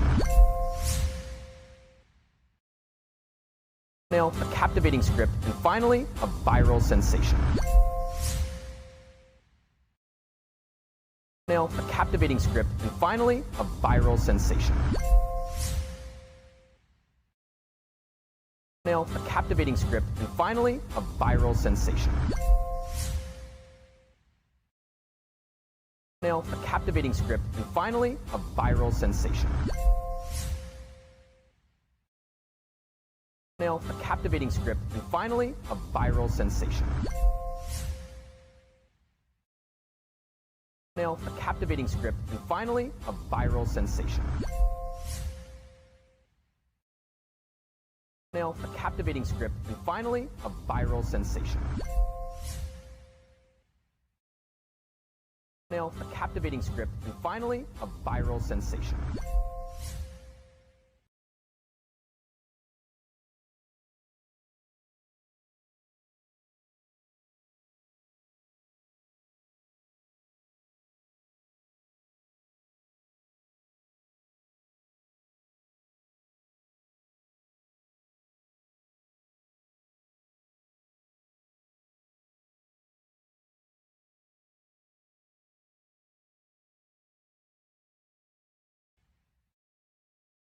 A captivating script, and finally,